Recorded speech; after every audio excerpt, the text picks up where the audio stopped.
దేవుని పరిశుద్ధ నామానికి స్తోత్రం కలుగును గాక. ದೇವರ ಪರಿಶುದ್ಧ ನಾಮಕ್ಕೆ ಸ್ತೋತ್ರ ಉಂಟಾಗಲಿ. హల్లెలూయా.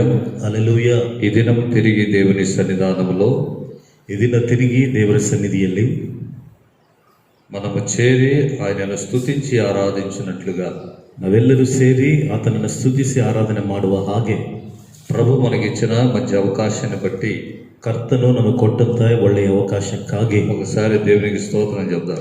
ಒಂದು ಸಾರಿ ದೇವರಿಗೆ ಸ್ತೋತ್ರ ಹೇಳೋಣ. హల్లెలూయా.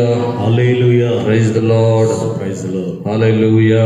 ಹಲ್ಲೆಲೂಯಾ. హల్లెలూయా. ಹಲ್ಲೆಲೂಯಾ. దేవుని వాక్యాన్ని మనం చదువుకుందాం. ದೇವರ ವಾಕ್ಯವನ್ನು ನಾವು ಓದಿಕೊಳ್ಳೋಣ. గత వారంలో చదువుకున్న వాక్యమే, ಕಳೆದ ವಾರದಲ್ಲಿ ಓದಿಕೊಂಡ ವಾಕ್ಯವೇ మొదటి కొరింథీయులకు రాసిన పత్రిక 1ನೇ ಕೊರಿಂಥದವರ ಬರೆದ ಪತ್ರಿಕೆ 7వ అధ్యాయము 7ನೇ ಅಧ್ಯಾಯ 17వ వాక్యం. 17ನೇ ವಚನ. ಆದರೂ ಕರ್ತನು ಪ್ರತಿಯೊಬ್ಬನಿಗೆ ಯಾವ ಯಾವ ಸ್ಥಿತಿಯನ್ನು ನೇಮಿಸಿದ್ದಾನೋ, ಅಂದರೆ ದೇವರು ಕರೆಯುವಾಗ ಪ್ರತಿಯೊಬ್ಬನು ಯಾವ ಯಾವ ಸ್ಥಿತಿಯಲ್ಲಿ ಇದ್ದಾನೋ ಆಯಾ ಸ್ಥಿತಿಗೆ ಸರಿಯಾಗಿ ನಡೆದುಕೊಳ್ಳಲಿ. అయితే ప్రభువు ప్రతి వానికి ఏ స్థితి నియమించినో ఆ స్థితి ఎందే నడుచుకొనవలెను. ಕರ್ತನು ಪ್ರತಿಯೊಬ್ಬರಿಗೆ ಯಾವ ಸ್ಥಿತಿಯನ್ನು ನೇಮಿಸಿದ್ದಾನೋ ಆ ಸ್ಥಿತಿಯಲ್ಲೇ ಅವರು ನಡೆದುಕೊಳ್ಳಬೇಕು. దేవుడు తగిన కాలమందు ఆ వ్యక్తిని హెచ్చించేంత వరకు, ದೇವರು ತಕ್ಕ ಕಾಲದಲ್ಲಿ ಆ ವ್ಯಕ್ತಿಯನ್ನ ಹೆಚ್ಚಿಸುವ ತನಕ అతడికి కలిగి ఉన్న స్థితిలోనే ఉండాలని దేవుని వాక్యం సెలవిస్తూ ఉంది. ಆತನಿಗಿರುವಂತ ಸ್ಥಿತಿಯಲ್ಲಿಯೇ ಇರಬೇಕೆಂದು ದೇವರ ವಾಕ್ಯವು ಹೇಳುತ್ತಾ ಇದೆ. స్వంత ఆలోచనలు విడిచిపెట్టాలి, ಸ್ವಂತ ಆಲೋಚನೆಗಳನ್ನ ಬಿಟ್ಟು ಬಿಡಬೇಕು. స్వంత ప్రయత్నాలు విడిచిపెట్టాలి. ಸ್ವಂತ ಪ್ರಯತ್ನಗಳನ್ನ ಬಿಟ್ಟು ಬಿಡಬೇಕು. దేవుడు తనకు ఏ స్థితి కలిగించాడో, నియమించాడో, ದೇವರು ಅವನಿಗೆ ಯಾವ ಸ್ಥಿತಿಯನ್ನ ಆತನಿಗೆ ದೇವರು ಉಂಟು ಮಾಡಿದ್ದಾನೋ ఆ స్థితిలోనే అతడు దేవుని సహవాసంలో ముందుకు సాగాలి. ಆ ಸ್ಥಿತಿಯಲ್ಲಿಯೇ ಆತನು ದೇವರ ಸಹವಾಸದಲ್ಲಿ ಮುಂದೆವರಿಯಬೇಕು అని దేవుని వాక్యంలో రాయబడింది ಎಂಬುದಾಗಿ ದೇವರ ವಾಕ್ಯದಲ್ಲಿ ಬರೆಯಲ್ಪಟ್ಟಿದೆ. గత వారంలో అబ్రహాం గురించి ధ్యానించుకున్నాం. ಕಳೆದ ವಾರದಲ್ಲಿ ಅಬ್ರಹಾಮನನ್ನು ಕುರಿತಾಗಿ ಧ್ಯಾನ ಮಾಡಿದ್ದೇವೆ. అబ్రహాముకు దేవుడు అన్నాడు, నీ ఉన్నటువంటి దేశం విడిచిరమ్మని. ಅಬ್ರಹಾಮನಿಗೆ ದೇವರು ಹೇಳಿದ್ರು, ನೀನಿದ್ದಂತ ದೇಶವನ್ನ ಬಿಟ್ಟು ಬಾ ಎಂದು ಕರೆದನು. స్వదేశాన్ని విడిచి వెళ్ళాడు. ಸ್ವದೇಶವನ್ನ ಬಿಟ್ಟು ಹೋದನು. దేవుని సహవాసం కలిగి జీవించాడు.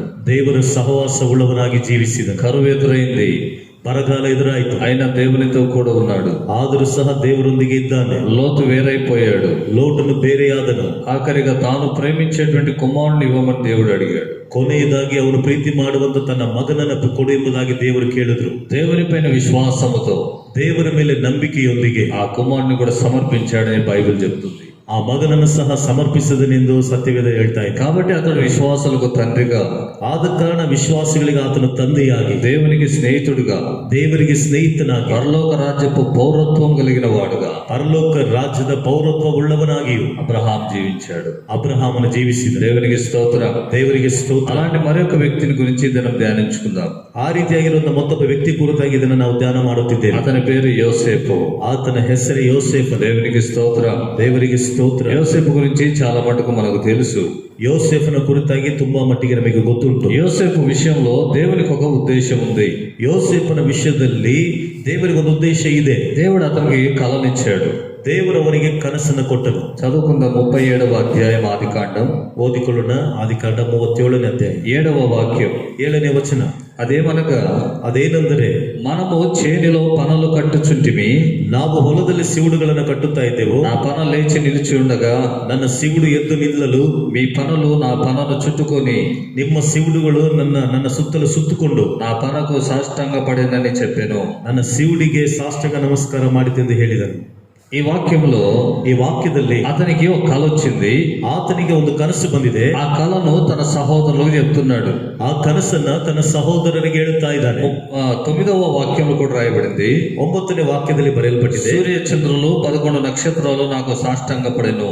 ಸೂರ್ಯ ಚಂದ್ರರು 11 ನಕ್ಷತ್ರಗಳು ನನಗೆ ಅಡ್ಡ ಬಿದ್ದವು అని ಎಂಬ యోసేపుకు వచ్చిన కళను తెలియజేస్తూ ఉన్నాడు. ಯೋಸೇಫನಿಗೆ ಬಂದಂತ ಕನಸನ್ನ ತಿಳಿಯಪಡಿಸುತ್ತಾ ಇದ್ದಾನೆ. అసలు యోసేపు విషయంలో, ಇಷ್ಟಕ್ಕೂ ಯೋಸೇಫನ ವಿಷಯದಲ್ಲಿ దేవుని ఉద్దేశం ఏమిటి, ದೇವರ ಉದ್ದೇಶವೇನು, దేవుడు ఎందుకు అలా చూపిస్తూ ఉన్నాడు ದೇವರು ಯಾತಕ್ಕಾಗಿ ಆ ರೀತಿಯಾಗಿ ತೋರಿಸುತ್ತಿದ್ದಾನೆ అని మనం గమనిస్తే, ಎಂಬುದಾಗಿ ನಾವು ಗಮನಿಸಿದರೆ యోసేపు పట్ల ಯೋಸೇಫನ ವಿಷಯದಲ್ಲಿ దేవుడు ఏదో ఒక ఉద్దేశం కలిగి ఉన్నాడు. ದೇವರು ಯಾವುದೊಂದು ಉದ್ದೇಶವುಳ್ಳವನಾಗಿದ್ದಾನೆ. అతని గణపరచాలనుకున్నాడు, ಆತನನ್ನು ಘನಪಡಿಸಬೇಕೆಂದು ಅಂದುಕೊಂಡನು, అతనిని నాయకునిగా చేయాలనుకున్నాడు, ಆತನನ್ನು ನಾಯಕನಾಗಿ ಮಾಡಬೇಕೆಂದು ಅಂದುಕೊಂಡನು. అతడు చెడుతనాన్ని అసహించుకునేవాడు, ಆತನು ಕೆಟ್ಟತನವನ್ನು ಅಸಹಿಸಿಕೊಳ್ಳುವವನು, దేవునికి ఇష్టంగా జీవించేవాడు, ದೇವರಿಗೆ ಇಷ್ಟವಾಗಿ ಜೀವಿಸುವಂತವನು, దేవుని భయం కలిగిన వాడు. ದೇವರ ಭಯವುಳ್ಳವನು. కాబట్టి అతని పట్ల ఒక ఉద్దేశం దేవునికి ఉంది. ಆದ ಕಾರಣದಿಂದಲೇ ದೇವರಿಗೆ ಅವನ ಮೇಲೆ ಒಂದು ದೊಡ್ಡ ಉದ್ದೇಶವಿದೆ. ఇప్పుడు ఆ కళను తెలియజేశాడు. ಈಗ ಕನಸನ್ನು ತಿಳಿಯಪಡಿಸಿದನು. వెంటనే ಕೂಡಲೇ వారి అన్నలు అతని పైన పగబట్టిరని వాక్యంలో రాయబడింది. ಆತನ ಅಣ್ಣಂದಿರು ಅವನ ಮೇಲೆ ಹಾಗೆ ಮಾಡಿದರೆಂಬುದಾಗಿ ವಾಕ್ಯದಲ್ಲಿ ಬರೆಯಲ್ಪಟ್ಟಿದೆ. గమనించండి, ಗಮನಿಸಿರಿ, దేవుడు అతన్ని గొప్ప వ్యక్తిగా చేయాలనుకున్నాడు. ದೇವರು ಅವನನ್ನ ಉನ್ನತವಾದ ವ್ಯಕ್ತಿ ಮಾಡಬೇಕೆಂದು ಅಂದುಕೊಂಡನು. అతని ద్వారా అనేకులకు ప్రయోజనం ఉండాలని అతన్ని నియమించాలనుకున్నాడు. ಆತನ ಮೂಲಕ ಅನೇಕರಿಗೆ ಪ್ರಯೋಜನವಾಗಬೇಕೆಂದು ಅವನನ್ನು ನೇಮಿಸಿದನು. కాబట్టి ಆದ್ದರಿಂದ అలా అనుకున్నాడు గనుక ಆ ರೀತಿಯಾಗಿ ಅಂದುಕೊಂಡದರಿಂದ ಆತನನ್ನ కొన్ని స్థితుల ద్వారా నడిపించాలని ఆలోచించాడు. ಕೆಲವೊಂದು ಸ್ಥಿತಿಗಳ ಮೂಲಕ ನಡೆಸಬೇಕೆಂದು ಆಲೋಚನೆ ಮಾಡಿದನು. కొన్ని పరిస్థితులు అతనికి ఎదురు కావాలి, ಕೆಲವು ಪರಿಸ್ಥಿತಿಗಳು ಆತನಿಗೆ ಎದುರಾಗಬೇಕು. హల్లెలూయా. మొదటిగా దేవుడు చేసిన యోజన, ಮೊದಲನೇದಾಗಿ ದೇವರು ಮಾಡಿದಂತ ಯೋಜನೆ, అన్నలు అతని పైన పగబట్టేటట్లుగా చేశాడు. ಅಣ್ಣಂದಿರು ಅವನ ಮೇಲೆ ಹಾಗೆ ಮಾಡುವ ಹಾಗೆ ಮಾಡಿದನು. అన్నల పగకు యోసేపు గురి అవునట్లుగా చేశాడు. ಅಣ್ಣಂದಿರ ಹಗೆಗೆ ಯೋಸೇಫನು ಗುರಿಯಾಗುವ ಹಾಗೆ ಮಾಡಿದನು. అన్నల ప్రేమ యోసేపుకు దూరం అయిపోయింది. ಅಣ್ಣಂದಿರ ಪ್ರೀತಿ ಯೋಸೇಫನಿಗೆ ದೂರವಾಯಿತು. యోసేపు మాట్లాడినా కూడా, మంచి మాట్లాడినా కూడా వాళ్ళు కోపగించుకుంటున్నారు. ಯೋಸೇಫನು ಒಳ್ಳೆಯದನ್ನ ಮಾತನಾಡಿದರೂ ಸಹ ಅವರು ಕೋಪಿಸಿಕೊಳ್ಳುತ್ತಾ ಇದ್ದಾರೆ. పేరుకు 10 మంది ఉన్నారు అన్నగారు, ಹೆಸರಿಗೆ 10 ಜನರಿದ್ದಾರೆ ಅಣ್ಣಂದಿರು, కానీ ఎవరికి ప్రేమ లేదు. ಆದರೆ ಯಾರಿಗೂ ಸಹ ಪ್ರೀತಿ ಇಲ್ಲ. యోసేపు పైన పగబట్టారు, ಯೋಸೇಫನ ಮೇಲೆ ಹಾಗೆ ಇಟ್ಟರು. ಯೋಸೇಫನು మంచిగా మాట్లాడినా కూడా కోపగించుకుంటున్నారు. ಚೆನ್ನಾಗಿ ಮಾತನಾಡಿಸಿದ್ರು ಸಹ ಕೋಪ ಮಾಡ್ಕೊಳ್ತಾ ಇದ್ದಾರೆ. ప్రేమగా మాట్లాడినా కూడా కోపగించుకుంటున్నారు. ಪ್ರೀತಿಯಿಂದ ಮಾತನಾಡಿದ್ರು ಸಹ ಕೋಪಿಸಿಕೊಳ್ತಾ ಇದ್ದಾರೆ. దూషిస్తూ ఉన్నారు, ದೂಷಣೆ ಮಾಡ್ತಿದ್ದಾರೆ. అతడు ఆహారాన్ని తీసుకెళ్తున్నాడు, ಆತನು ಆಹಾರವನ್ನು ತೆಗೆದುಕೊಂಡು ಹೋಗ್ತಿದ್ದಾನೆ. అయినా అతని పైన కోపం ఉంది. ಆದರೂ ಅವರ ಮೇಲೆ ಕೋಪ ಇದೆ. అతన్ని చంపేయాలనేటువంటి ఆలోచన కలిగి ఉన్నారు. ಅವನನ್ನು ಬೇಕೆಂಬಂತ ಆಲೋಚನೆ ಉಳ್ಳವರಾಗಿದ್ದಾರೆ. వారి క్షేమాన్ని విచారించేటువంటి వ్యక్తి యోసేపు. ಅವರ ಕ್ಷೇಮವನ್ನ ವಿಚಾರ ಮಾಡುವಂತ ವ್ಯಕ್ತಿ ಯೋಸೇಫನು. అయినా అతన్ని చంపాలని ఆలోచన చేసేవాళ్ళు వాళ్ళు. ಆದರೂ ಸಹ ಆತನನ್ನು ಸಾಯಿಸಬೇಕೆಂದು ಆಲೋಚನೆ ಮಾಡುವಂತವರು ಅವರು. హల్లెలూయా. హల్లెలూయా. ఈ దినాల్లో, ಈ ದಿನಗಳಲ್ಲಿ ఎందరో ఇలాంటి పరిస్థితులు ఎదుర్కొంటూ ఉంటారు. ಎಷ್ಟೋ ಜನರು ಇಂಥ ಪರಿಸ್ಥಿತಿಗಳನ್ನು ಎದುರುಗೊಳ್ತಾ ಇದ್ದಾರೆ. దేవునికి స్తోత్ర. ದೇವರಿಗೆ ಸ್ತೋತ್ರ. మనతో ఉన్న వాళ్ళే మనల్ని ద్వేషించే వాళ్ళుగా ఉంటారు. ನಮ್ಮೊಂದಿಗೆ ಇದ್ದವರೇ ನಮ್ಮನ್ನು ದ್ವೇಷ ಮಾಡುವಂತವರಾಗಿರ್ತಾರೆ. మన ఇంటి వాళ్ళే మనల్ని ద్వేషిస్తూ ఉంటారు. ನಮ್ಮ ಮನೆಯವರೇ ನಮ್ಮನ್ನು ದ್ವೇಷ ಮಾಡ್ತಿರ್ತಾರೆ. మన భక్తిని చూసి, ನಮ್ಮ ಭಕ್ತಿಯನ್ನು ನೋಡಿ, మనం చేసే కార్యములను చూసి, ನಾವು ಮಾಡುವಂತ ಕಾರ್ಯಗಳನ್ನು ನೋಡಿ, మనం చేసేటువంటి ఆ క్రియలను చూసి, ನಾವು ಮಾಡುವಂತ ಕ್ರಿಯೆಗಳನ್ನು ನೋಡಿ, దేవుడు మనల్ని హెచ్చించే విధానాన్ని చూసి, ದೇವರು ನಮ್ಮನ್ನು ಹೆಚ್ಚಿಸುವಂತ ವಿಧಾನವನ್ನು ನೋಡಿ ఇతరులు ద్వేషం కట్టుకుంటూ ఉంటారు. ಇತರರು ದ್ವೇಷ ಕಟ್ಕೊಳ್ತಾ ಇರ್ತಾರೆ. మన పైన పగ పెట్టుకునే వాళ్ళు ఉంటారు. ನಮ್ಮ ಮೇಲೆ ಹಾಗೆ ಇಟ್ಟುಕೊಂಡವರು ಇರ್ತಾರೆ. ఇంటి వాళ్ళే అలా చేసే వాళ్ళు ఉంటారు. ಮನೆಯವರೇ ಆ ರೀತಿಗೆ ಮಾಡುವಂತವರು ಇರ್ತಾರೆ. అలాగే ಹಾಗೆಯೇ ఆత్మీయ సహోదరులు కూడా అలా చేసే వాళ్ళు ఉంటారు. ಆತ್ಮೀಯ ಸಹೋದರರು ಸಹ ಆ ರೀತಿಗೆ ಮಾಡುವಂತವರು ಇರ್ತಾರೆ. గమనించండి, ಗಮನಿಸಿರಿ, మనకు అలాంటి పరిస్థితి ఎదురైనప్పుడు ನಮಗೆ ಅಂತ ಪರಿಸ್ಥಿತಿ ಎದುರಾದಾಗ మనం అనుకోవాలి, ನಾವು ಅಂದುಕೊಳ್ಳಬೇಕು, నా పట్ల దేవుడు ఏదో ఒక గొప్ప ఉద్దేశం కలిగి ఉన్నాడు. ನನ್ನ ವಿಷಯದಲ್ಲಿ ದೇವರು ಯಾವುದೋ ಒಂದು ದೊಡ್ಡ ಉದ್ದೇಶವುಳ್ಳವನಾಗಿದ್ದಾನೆ. అందుకే వారి చేత నేను దూషించబడుతున్నాను.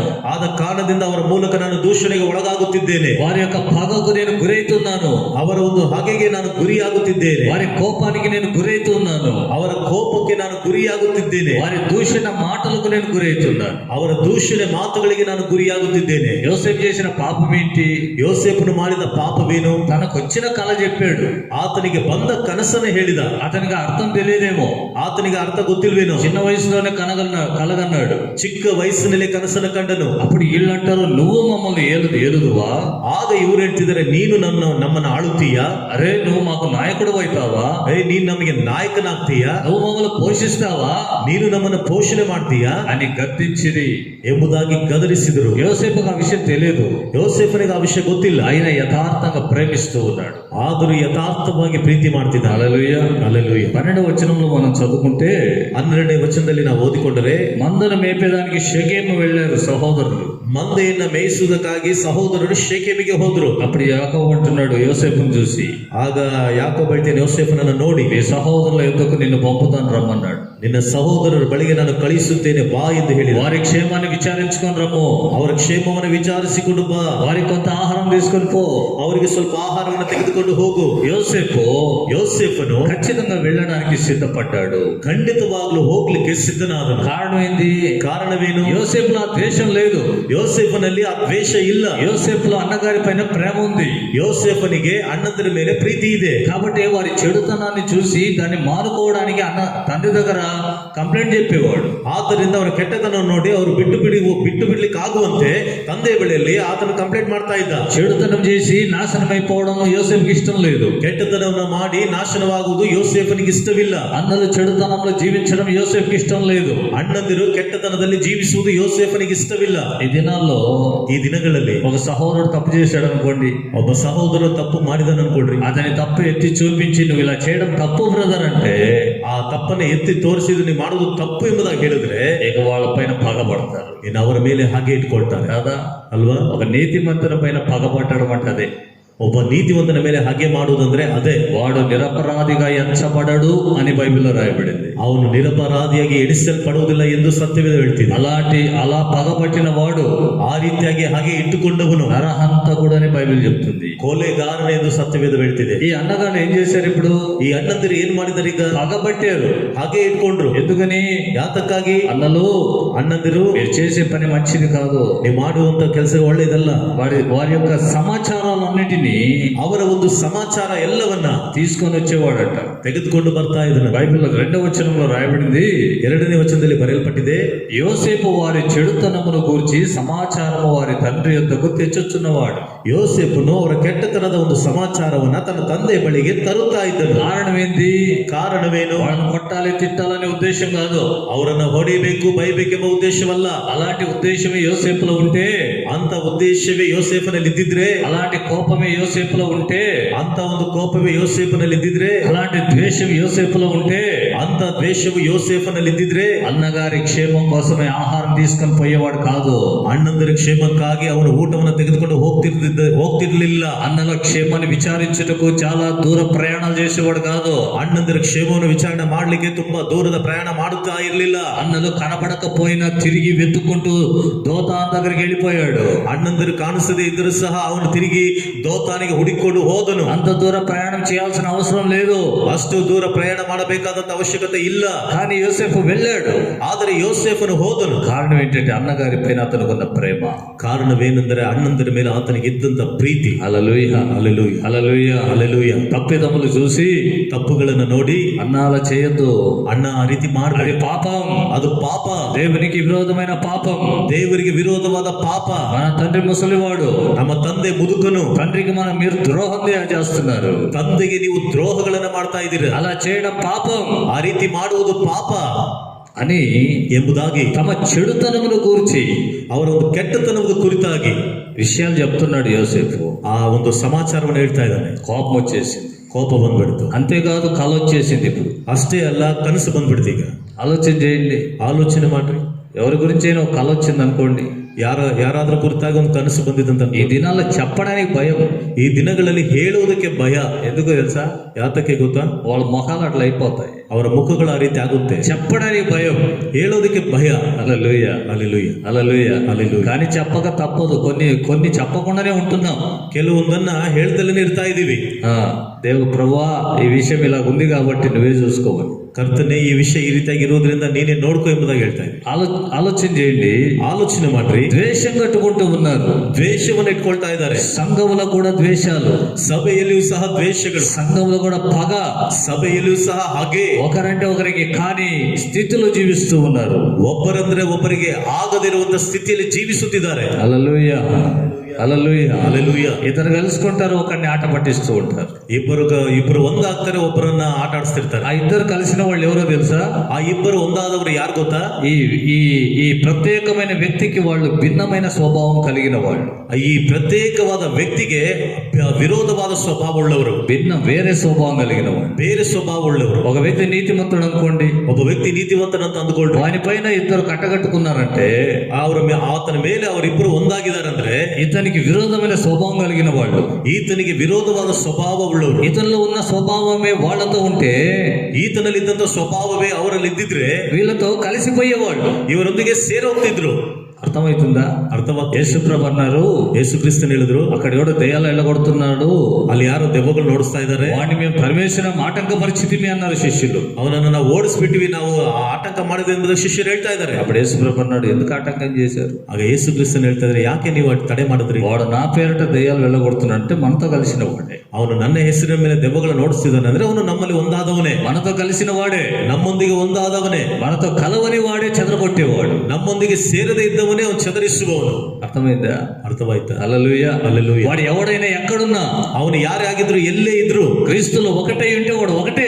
ಕ್ರಿಸ್ತನಲ್ಲಿ ಒಂದಾಗಿದ್ರೆ ಅವನು ಒಂದೇ. భిన్నమైన వాడు చెదరగొట్టేవాడు, ಬೇರೆ ಸ್ವಭಾವವುಳ್ಳವನು ಚದರಿಸುವ, వాడు సాతాను స్వభావం కలిగిన వాడు. ಅವನು ಸೈತಾನನ ಸ್ವಭಾವವುಳ್ಳವನು. ఇప్పుడు ఈ 10 మంది అన్నగారు ಈಗ 10 ಜನ ಅಣ್ಣಂದಿರು యోసేపుకు విరుద్ధంగా నిలబడ్డారు. ಯೋಸೇಫನಿಗೆ ವಿರುದ್ಧವಾಗಿ ನಿಂತಿದ್ದಾರೆ. అంటే అర్థమైంది, ಅದರ ಅರ್ಥವೇನು? యోసేపు స్వభావం ఒకటి, ಯೋಸೇಫನ ಸ್ವಭಾವವು ಒಂದು, ఈ 10 మంది స్వభావం ఒకటి. ಈ 10 ಮಂದಿ ಸ್ವಭಾವವು ಬೇರೆ. దేవుడు యోసేపు విషయంలో ఒక గొప్ప ఉద్దేశం కలిగి ఉన్నాడు. ದೇವರು ಯೋಸೇಫನ ವಿಷಯದಲ್ಲಿ ಒಂದು ದೊಡ್ಡ ಉದ್ದೇಶವುಳ್ಳವನಾಗಿದ್ದಾನೆ. కాబట్టి ಆದ್ದರಿಂದಲೇ ಪ್ರಾರಂಭದಲ್ಲಿಯೇ అన్నలకు యోసేపు దూరం చేశాడు, ಅಣ್ಣಂದರಿಗೆ ಯೋಸೇಫನನ್ನು ದೂರ ಮಾಡಿದ. హల్లెలూయా, హల్లెలూయా, హల్లెలూయా, హల్లెలూయా. ఇది దేవుని ఉద్దేశం. ಇದು ದೇವರ ಉದ್ದೇಶ. ఫ్యూచర్ లో ఒకవేళ అన్నల స్వభావం నేర్చుకుంటాడేమో, ಮುಂದಿನ ಕಾಲದಲ್ಲಿ ಒಂದು ವೇಳೆ ಅಣ್ಣಂದರ ಸ್ವಭಾವನ ಕಲ್ತ್ಕೊಳ್ತಾನೇನೋ, ఒకవేళ దేవుని భయం విడిచి అన్నగారి వలె ప్రవర్తిస్తారేమో, ಒಂದು ವೇಳೆ ದೇವರ ಭಯವನ್ನು ಬಿಟ್ಟು ಅಣ್ಣಂದಿರ ಹಾಗೆ ನಡೆದುಕೊಳ್ತಾನೇನೋ.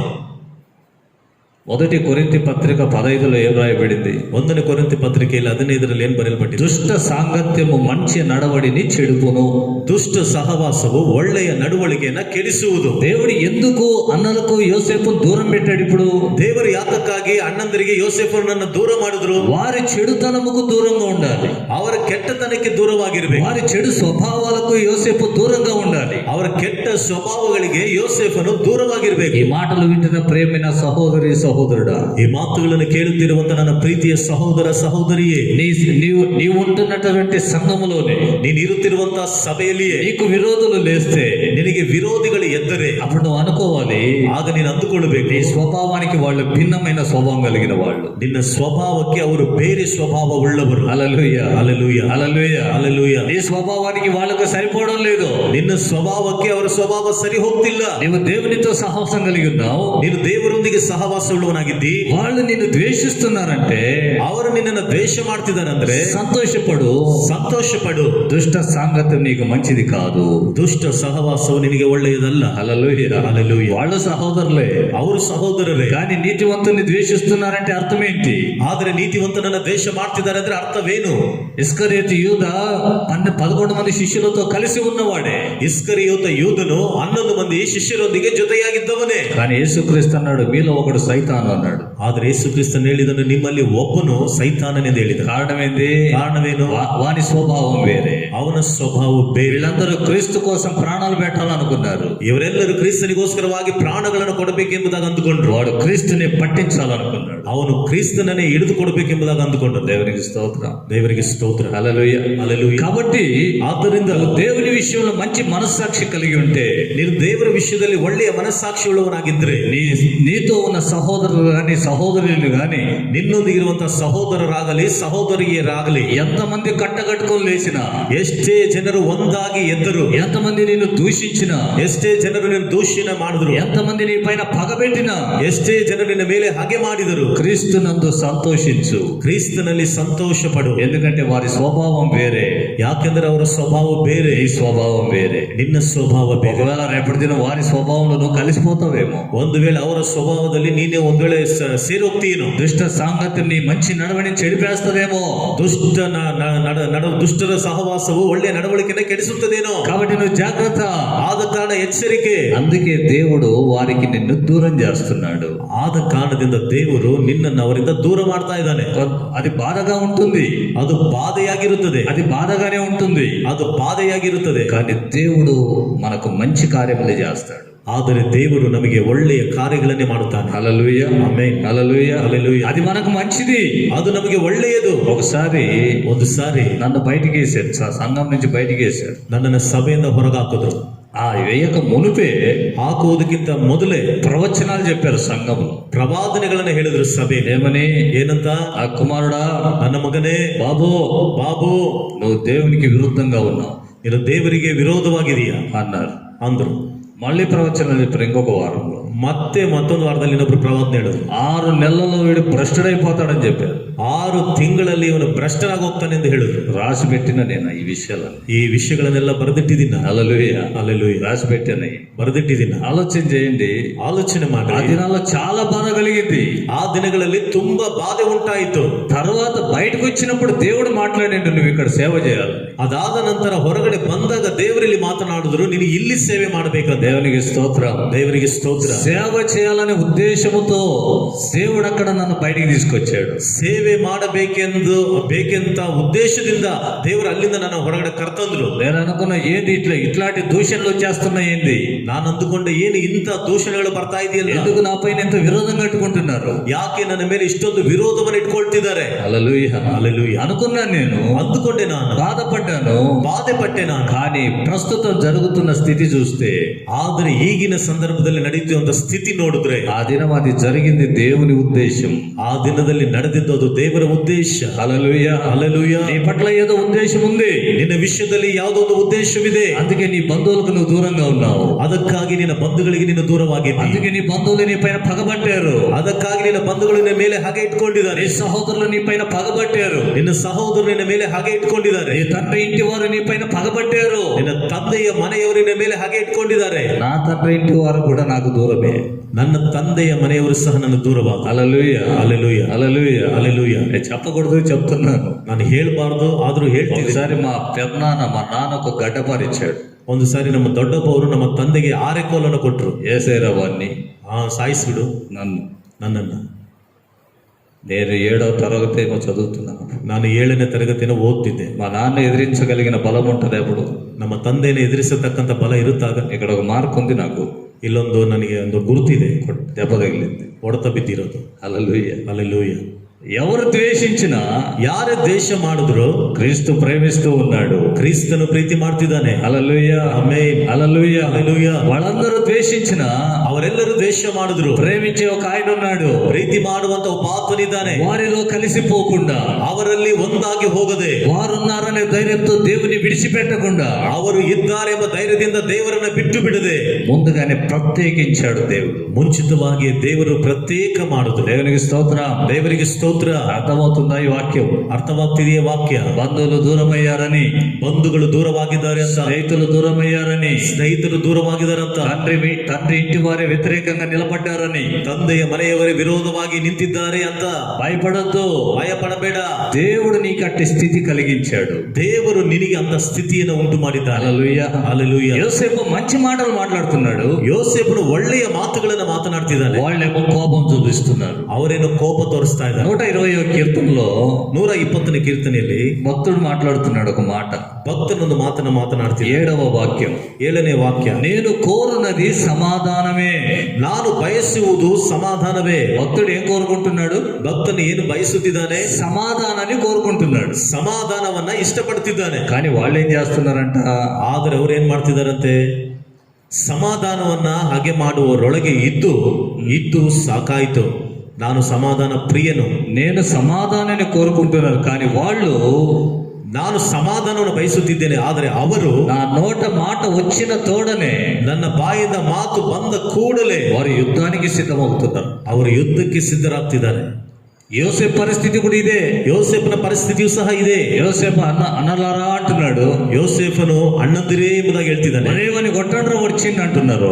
ಅವನನ್ನು ಹೊಡಿರೋನು ಬಂದಿದ್ದಾನೆ ಅಂತ ಹೇಳ್ತಿದ್ದಾರೆ. ద్వేషం, ದ್ವೇಷ, కోపం, ಕೋಪ, పగ.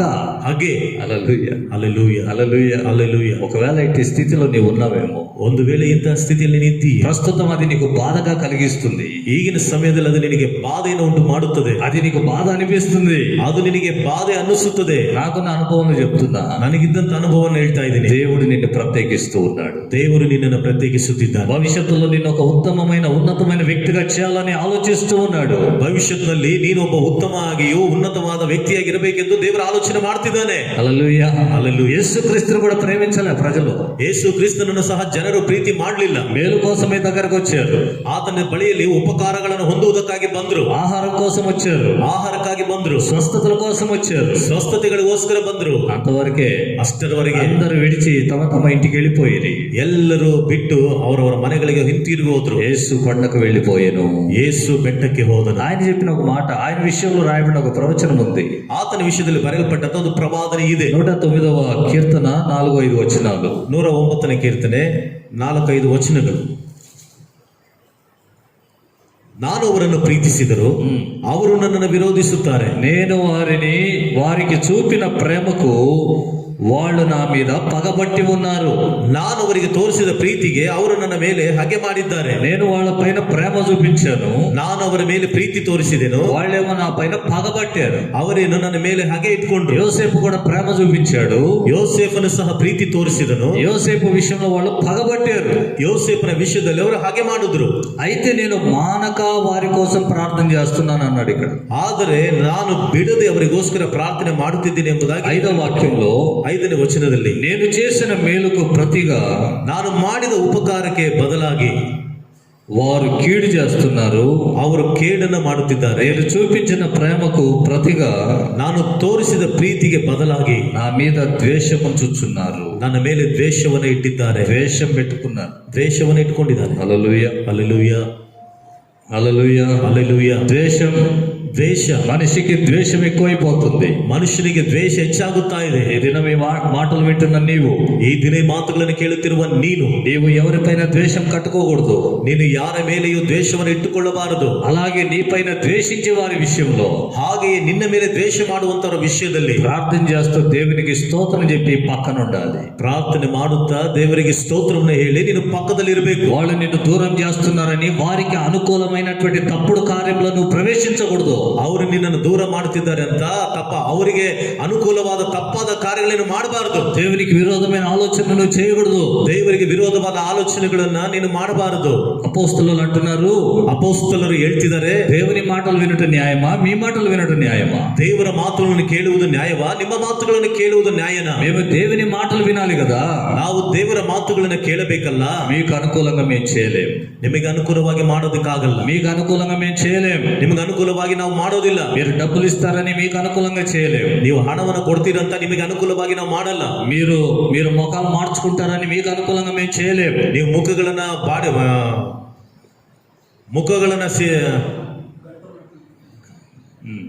ಮುಖಗಳನ್ನ ಗಂಟು ಮಾಡ್ಕೊಳ್ತಾರಂತ ನಿಮ್ಗೆ ಅನುಕೂಲವಾಗಿ ನಾವು ಮಾಡೋದಕ್ಕಾಗಲ್ಲ. మీరు మా పైన కోపగించుకుంటారని మీకు అనుకూలంగా మేము చేయలేం. ನೀವು ನಮ್ಮ ಮೇಲೆ ಕೋಪಿಸಿಕೊಳ್ತೀರಂತ ನಿಮಗೆ ಅನುಕೂಲವಾಗಿ ನಾವು ಮಾಡೋದಕ್ಕಾಗಲ್ಲ. మీరు మమ్మల్ని కొడతారని మీకు అనుకూలంగా చేయము. ನೀವು ನಮ್ಮನ್ನು ಹೊಡಿತೀರಂತ ನಿಮಗೆ ಅನುಕೂಲವಾಗಿ ನಾವು ಮಾಡೋದಿಲ್ಲ. మేము దేవుని మాటలు వినాలి. ನಾವು ದೇವರ ಮಾತುಗಳನ್ನು దేవునికి అనుకూలంగా ప్రవర్తించాలి. ದೇವರಿಗೆ ಅನುಕೂಲವಾಗಿ ನಡೆದುಕೊಳ್ಳಬೇಕು. దేవుని వాక్యానికి అనుసారంగా జీవించాలి. ದೇವರಿಗೆ ವಾಕ್ಯದ ಅನುಸಾರವಾಗಿ ನಡೆದುಕೊಳ್ಳಬೇಕು. అదే న్యాయం, ಅದೇ ನ್ಯಾಯವು. హల్లెలూయా, ಹಲ್ಲೆಲೂಯ, హల్లెలూయా, ಹಲ್ಲೆಲೂಯ. యోసేపు అలాగనే జీవించాడు. ಯೋಸೇಫನ ಆ ರೀತಿಯಾಗಿ ಜೀವಿಸಿದನು. కోపం వచ్చింది అన్నగారికి, ಅಣ್ಣಂದರಿಗೆ ಕೋಪ ಬಂದ್ಬಿಡ್ತು. తీసుకుపోయి గుంటలేశారు. ತೆಗೆದುಕೊಂಡು ಹೋಗಿ ಗುಂಡಿಲ್ ಹಾಕುದು. దాంట్లో నీళ్ళు లేవు, ಅದ್ರಲ್ಲಿ ನೀರಿಲ್ಲ, దాంట్లో వేశారు. ಅದ್ರಲ್ಲಿ ಹಾಕ್ಬಿಟ್ರು. కొంతసేపటికి ಸ್ವಲ್ಪ ಹೊತ್ತಿಗೆ ఆ మార్గంలో ಆ ಮಾರ್ಗದಲ್ಲಿ ప్రయాణికులు వచ్చేసారు. ಪ್ರಯಾಣಿಕರು ಬಂದ್ಬಿಟ್ಟು ఇస్మాయిల్ వచ్చారు. ಇಸ್ಮಾಯಿಲರು వారికి 20 వెండి నాణ్యాలకు ఇతనిని అమ్మివేసిరి. ಅವರಿಗೆ ಇವನನ್ನ 20 ಬೆಳ್ಳಿ ನಾಣ್ಯಕ್ಕೆ ಇವನನ್ನ ಮಾರಿಬಿಟ್ರು. హల్లెలూయా, ಹಲ್ಲೆಲೂಯ, హల్లెలూయా. ಹಲ್ಲೆಲೂಯ. ఇది ఏంటిది? ಇದೇನಿದು? దేవుని ఉద్దేశం, ದೇವರ ಉದ್ದೇಶ, దేవుడు పెట్టిన స్థితి ఇది. ದೇವರು ಇಟ್ಟಂತ ಸ್ಥಿತಿ ಇದು. వారందరికీ తోడు ప్రత్యేకంగా ఉండాలి. ಅವರೆಲ್ಲರಿಗೂ ಇವನು ಪ್ರತ್ಯೇಕವಾಗಿರಬೇಕು. ఇది దేవుని ఉద్దేశం, ಇದು ದೇವರ ಉದ್ದೇಶ. సరే, రెండో విషయంలో ಇಷ್ಟಕ್ಕೂ ಎರಡನೇ ವಿಷಯದಲ್ಲಿ దేవుడు అతన్ని ఎక్కడికి నడిపించాడు? ದೇವರವನ್ನ ಎಲ್ಲಿಗೆ ನಡೆಸಿದ್ರು? 39వ అధ్యాయం ఆదికాండం ಆದಿಕಾಂಡ 39ನೇ ಅಧ್ಯಾಯ 7వ ವಾಕ್యం. 7ನೇ ವಚನ. ಹೀಗಿರುವಲ್ಲಿ ಅವನ ದಣಿಯ ಹೆಂಡತಿಯು ಅವನ ಮೇಲೆ ಕಣ್ಣು ಹಾಕಿ ತನ್ನೊಡಕ್ಕೆ ಸಂಗಮಕ್ಕೆ ಕರೆದಳು. చాలు. ఇక్కడ ಇಲ್ಲಿ యోసేపును ఒక ఇంటికి నడిపించాడు. ಯೋಸೇಫನನ್ನ ಒಂದು ಮನೆಗೆ ನಡೆಸಿದನು. ఐగుప్తు దేశంలో ಐಗುಪ್ತ ದೇಶದಲ್ಲಿ ఫరో దగ్గర పనిచేసేటువంటి పోతిఫెర అనేటువంటి ఒక ఐగుప్తీయుడు ಫರೋನ ಬಳಿಯಲ್ಲಿ ಕೆಲಸ ಮಾಡುತ್ತಿರುವಂತ ಪೋಟಿಫರನ್ ಎಂಬುವಂತ ಒಬ್ಬ ಐಗುಪ್ತನು అక్కడికి యోసేపును నడిపించాడు. ಅಲ್ಲಿಗೆ ಯೋಸೇಫನನ್ನ ನಡೆಸಿದನು. ఇది రెండవ పరీక్ష. ಇದು ಎರಡನೇ ಪರೀಕ್ಷೆ. హల్లెలూయా. ಹಲ್ಲೆಲೂಯಾ. ఆ ఇంట్లో యోసేపు ఉన్నాడు. ಆ ಮನೆಯಲ್ಲಿ ಯೋಸೇಫನಿದ್ದಾನೆ. ఈ వీళ్ళ దగ్గర ఆ పోతిఫెర యోసేపును డబ్బుకు కొనుక్కున్నాడు. ಇವರ ಬಳಿಯಿಂದ ಪೋಟಿಫರನ ಹಣಕ್ಕೆ ಆಗಿ ಯೋಸೇಫನನ್ನ ಕೊಂಡುಕೊಂಡನು. అతని ఇంట్లో దాసుడుగా పెట్టుకున్నాడు. ಅವನ ಮನೆಯಲ್ಲಿ ಗುಲಾಮನಾಗಿ ಇಟ್ಟುಕೊಂಡನು. అక్కడ పనిచేస్తున్నాడు యోసేపు. ಅಲ್ಲಿ ಯೋಸೇಫನು ಕೆಲಸ ಮಾಡ್ತಿದ್ದಾನೆ. కొంతకాలానికి ಸ್ವಲ್ಪ ಕಾಲಕ್ಕೆ యోసేపు ఏ స్థితికి వచ్చాడు? ಯೋಸೇಫನು ಯಾವ ಸ್ಥಿತಿಗೆ ಬಂದನು? 4వ వచనం గమనిస్తే 4ನೇ ವಚನದಲ್ಲಿ ಗಮನಿಸಿದ್ರೆ అతని యొద్ద ఇతడు యోసేపు పరిచర్య చేస్తున్నాడు. ಆತನ ಬಳಿಯಲ್ಲಿ ಯೋಸೇಫನು ಸೇವಕನ ಕೆಲಸ ಮಾಡ್ತಿದ್ದಾನೆ. దాసుడుగా ఉన్నవాడు సేవకుడయ్యాడు. ಗುಲಾಮನಾಗಿದ್ದವನು ಸೇವಕನಾದನು. ఆ తర్వాత అతని ఇంటిపైన విచారణకర్తగా నియమించాడు. ಅದಾದ ನಂತರ ತನ್ನ ಮನೆಯ ಮೇಲೆ ವಿಚಾರಣಕರ್ತನಾಗಿ ನೇಮಿಸಿದನು. ఇంట్లో సమస్త అధికారం కూడా అప్పగించాడు. ಮನೆಯಲ್ಲಿದ್ದ ಎಲ್ಲ ಅಧಿಕಾರವನ್ನ ಒಪ್ಪಿಸಿದನು. ఊహించే విషయమా ఇది? ಊಹಿಸುವಂತ ವಿಷಯನ ಇದು? యోచన చేయండి. ಯೋಚನೆ ಮಾಡಿ. ఒకడు డబ్బుకు కొనబడిన దాసుడు, ಒಬ್ಬನು ಹಣಕ್ಕಾಗಿ ಕೊಂಡುಕೊಳ್ಳಲ್ಪಟ್ಟಂತ ಒಬ್ಬ ದಾಸನು. ఆ దాసుడు ఆ ఇంటి వారికి కాళ్ళ దగ్గర సేవ చేసేవాడు. ಆ ಮನೆಯವರಿಗೆ ಕಾಲುಗಳ ಬಳಿಯಲ್ಲಿ ಸೇವೆ ಮಾಡುವಂತವನು. ఆ ఇంటి పై విచారణకర్తగా నియమించబడడం ఊహించగలిగిన విషయమా? ಆ ಮನೆಯಲ್ಲಿ ಮೇಲ್ವಿಚಾರಕನಾಗಿ ಇರುವಂತದ್ದು ಅದು ಊಹಿಸುವಂತ ಕಾರ್ಯನ? కానీ దేవుడు ಆ స్థితిలో అతన్ని పెట్టాడు. ಆದರೆ ದೇವರು ಅವನನ್ನ ಆ ಸ್ಥಿತಿಯಲ್ಲಿ ಇಟ್ಟರು. హల్లెలూయా. ಹಲ್ಲೆಲೂಯಾ. హల్లెలూయా. ಹಲ್ಲೆಲೂಯಾ. ఆ ఇంటికి అధికారంగా ఉండాలని కాదు. ಆ ಮನೆಗೆ ಅಧಿಕಾರಿಯಾಗಿರಬೇಕೆಂದು ಅಲ್ಲ. ఆ ఇంటికి అధికారంగా నియమించాలని కాదు. ಆ ಮನೆಗೆ ಅಧಿಕಾರಿಯಾಗಿ ನೇಮಿಸಬೇಕೆಂದಲ್ಲ. అతను అక్కడ నుండి సమృద్ధిగా తిని సమృద్ధిగా ఉండాలని కాదు. ಆತನು ಅಲ್ಲಿದ್ದು ಸಮೃದ್ಧಿಯಾಗಿ ತಿಂದು ಸಮೃದ್ಧಿಯಾಗಿ ಇರಬೇಕೆಂಬುದಾಗಿಯೂ ಸಹ ಅಲ್ಲ. ఇక్కడ ఒక పరిస్థితి ఎదురైతుంది. ಇಲ್ಲಿ ಒಂದು ಪರಿಸ್ಥಿತಿ ಎದುರಾಗ್ತಾ ಇದೆ. దాంట్లో యోసేపు జయం పొందాలి. ಅದರಲ್ಲಿ ಯೋಸೇಫನು ಜಯ ಹೊಂದಬೇಕು. అక్కడి నుంచి మరొక స్థలానికి వెళ్ళాలి. ಅಲ್ಲಿಂದ ಆತನು ಮತ್ತೊಂದು ಸ್ಥಳಕ್ಕೆ ಹೋಗ್ಬೇಕು. హల్లెలూయా. హల్లెలూయా. హల్లెలూయా. హల్లెలూయా. యోసేపు ఆ ఇంట్లో పనిచేసేవాడు. ಯೋಸೇಫನು ಆ ಮನೆಯಲ್ಲಿ ಕೆಲಸ ಮಾಡುವವನು. ఇప్పుడు ఆస్తి అంతటి పైన అధికారి. ಈಗ ಆಸ್ತಿ ಎಲ್ಲದರ ಮೇಲೆ ಅಧಿಕಾರಿ. ఏంటి స్థితి? ಏನು ಈ ಸ್ಥಿತಿ? దేవుడు పెట్టాడు. ದೇವರು ಇಟ್ಟನು. కారణం ఏంటి? ಕಾರಣವೇನು? ఇప్పుడు ఇతనికి ఇంత అధికారం వచ్చిన తర్వాత ಈಗ ಇವನಿಗೆ ಇಷ್ಟೊಂದು ಅಧಿಕಾರ ಬಂದ ನಂತರ అతని యజమానుని భార్య వచ్చి యోసేపును కన్ను వేసిందంట. ಅವನ ದಣಿಯ ಹೆಂಡತಿ ಬಂದು ಯೋಸೇಫನ ಮೇಲೆ ಕಣ್ಣು ಹಾಕಿದ್ನು. యోసేపు పైన కన్ను వేసింది. ಯೋಸೇಫನ ಮೇಲೆ ಕಣ್ಣು ಹಾಕಿದ. దాసుడుగా పనిచేశాడు, అప్పుడు కన్ను వేయలేదు. ದಾಸನಾಗಿ ಕೆಲಸ ಮಾಡದ ಅವ ಕಣ್ಣು ಹಾಕ್ಲಿಲ್ಲ. పరిచారకుడిగా పనిచేసాడు, అప్పుడు కన్ను వేయలేదు. ಸೇವಕನಾಗಿ ಕೆಲಸ ಮಾಡಿದಾಗ ಕಣ್ಣು ಹಾಕ್ಲಿಲ್ಲ. ఇప్పుడు అంత అధికారం వచ్చేసింది. ಈಗ ಎಲ್ಲ ಅಧಿಕಾರ ಬಂದ್ಬಿಡ್ತು. అర్థమవుతుందా మీకు? ಈಗ ಅರ್ಥ ಆಗ್ತಿದ್ಯಾ? అంత అధికారం వచ్చిన తర్వాత ಈಗ ಎಲ್ಲಾ అధికారವು ಬಂದ ನಂತರ అప్పుడు కన్ను వేసింది. ಆಗ ಕಣ್ಣು ಹಾಕಿದಳು. పాపానికి అతన్ని ప్రేరేపిస్తూ ఉంది. ಪಾಪಕ್ಕಾಗಿ ಆತನನ್ನ ಪ್ರೇರೇಪಿಸುತ್ತಿದ್ದಾಳೆ. ఇప్పుడు ఇతనికి ఒక అవకాశం ఉంది. ಈಗ ಈತನಿಗೆ ಒಂದು ಅವಕಾಶ ಇದೆ. ఏంటి? ಏನು? ముందంటే నేను దాసుని, ಮೊದಲಂದ್ರೆ ನಾನು ಗುಲಾಮನು. ఇప్పుడు నేను పోతిఫెర అంతటి వ్యక్తిని. ಈಗ ನಾನು ಪೋಟಿಫರನ ಅಷ್ಟು ಉನ್ನತವಾದ ವ್ಯಕ್ತಿ. అంత గొప్ప వ్యక్తి నేను. ಅಷ್ಟೊಂದು ಒಂದು ದೊಡ್ಡ ವ್ಯಕ್ತಿ ನಾನು. అతని ప్రాపర్టీ అంతా నా వశంలో ఉంది. ಅವನ ಒಂದು ಆಸ್ತಿ ಎಲ್ಲ ನನ್ನ ವಶದಲ್ಲಿದೆ. ఇంటికి పై విచారణకర్తగా నేనున్నాను. ಮನೆಯಲ್ಲಿ ಮೇಲ್ವಿಚಾರಕನಾಗಿ ನಾನಿದ್ದೇನೆ. నాకు ఒక అధికారం ఇవ్వబడింది, ನನಗೊಂದು ಅಧಿಕಾರ ಕೊಡಲ್ಪಟ್ಟಿದೆ అనే ఆలోచన అతనికి రావచ్చు. ಎಂಬುವಂತ ಆಲೋಚನೆ ಅವನಿಗೆ ಬರಬಹುದು. ఆ యొక్క అధికారాన్ని అతడు ఉపయోగించుకోవచ్చు. ಆ ಒಂದು ಅಧಿಕಾರವನ್ನ ಆತನು ಉಪಯೋಗಿಸಿಕೊಳ್ಳಬಹುದು. బైబిల్లో ఒక వ్యక్తిని గురించి చెప్పాలనుకుంటున్నా. ಸತ್ಯವೇದದಲ್ಲಿ ಒಬ್ಬ ವ್ಯಕ್ತಿನ ಕುರಿತಾಗಿ ನಾನು ಹೇಳಬೇಕೆಂದು ಅನ್ಕೊಳ್ತೀನಿ. సౌలు యొక్క సైన్యాధిపతి అబ్నేర్. ಸೌಲನ ಸೇನಾಧಿಪತಿಯಾಗಿರುವಂತ ಅಬ್ನೇರ್. సౌలు యొక్క సేనాధిపతి అబ్నేర్. ಸೌಲನ ಸೇನಾಧಿಪತಿ ಅಬ್ನೇರ್. ಈ ಸೇನಾಧಿಪತಿ సౌలు కుటుంబంకు చాలా మేలు చేశాడు. ಸೌಲನ ಕುಟುಂಬಕ್ಕೆ ತುಂಬಾ ಉಪಕಾರ ಮಾಡಿದನು. సౌలు కుటుంబానికి చాలా సహాయం చేశాడు. ಸೌಲನ ಕುಟುಂಬಕ್ಕೆ ತುಂಬಾ ಸಹಾಯ ಮಾಡಿದನು. 2వ సమూయేలు గ్రంథము 3వ అధ్యాయము 2ನೇ ಸಮುವೇಲನ ಗ್ರಂಥ 3ನೇ ಅಧ್ಯಾಯ 6వ వాక్యం 6ನೇ ವಚನ. దేవునికి స్తోత్రం. ದೇವರಿಗೆ ಸ್ತೋತ್ರ. చదవండి. ಸೌಲನ ವಂಶದವರಿಗೂ ದಾವಿದನ ವಂಶದವರಿಗೂ ಯುದ್ಧ ನಡೆಯುತ್ತಿದ್ದಾಗ ಸೌಲನ ವಂಶದವರಲ್ಲಿ ಅಬ್ನೇರನೇ ಬಲಿಷ್ಠನಾಗಿದ್ದನು. ಆಯಾಹನ ಮಗಳಾದ ರಿಚ್ಪಳು ಸೌಲನ ಉಪಪತ್ನಿಯಾಗಿದ್ದಳು.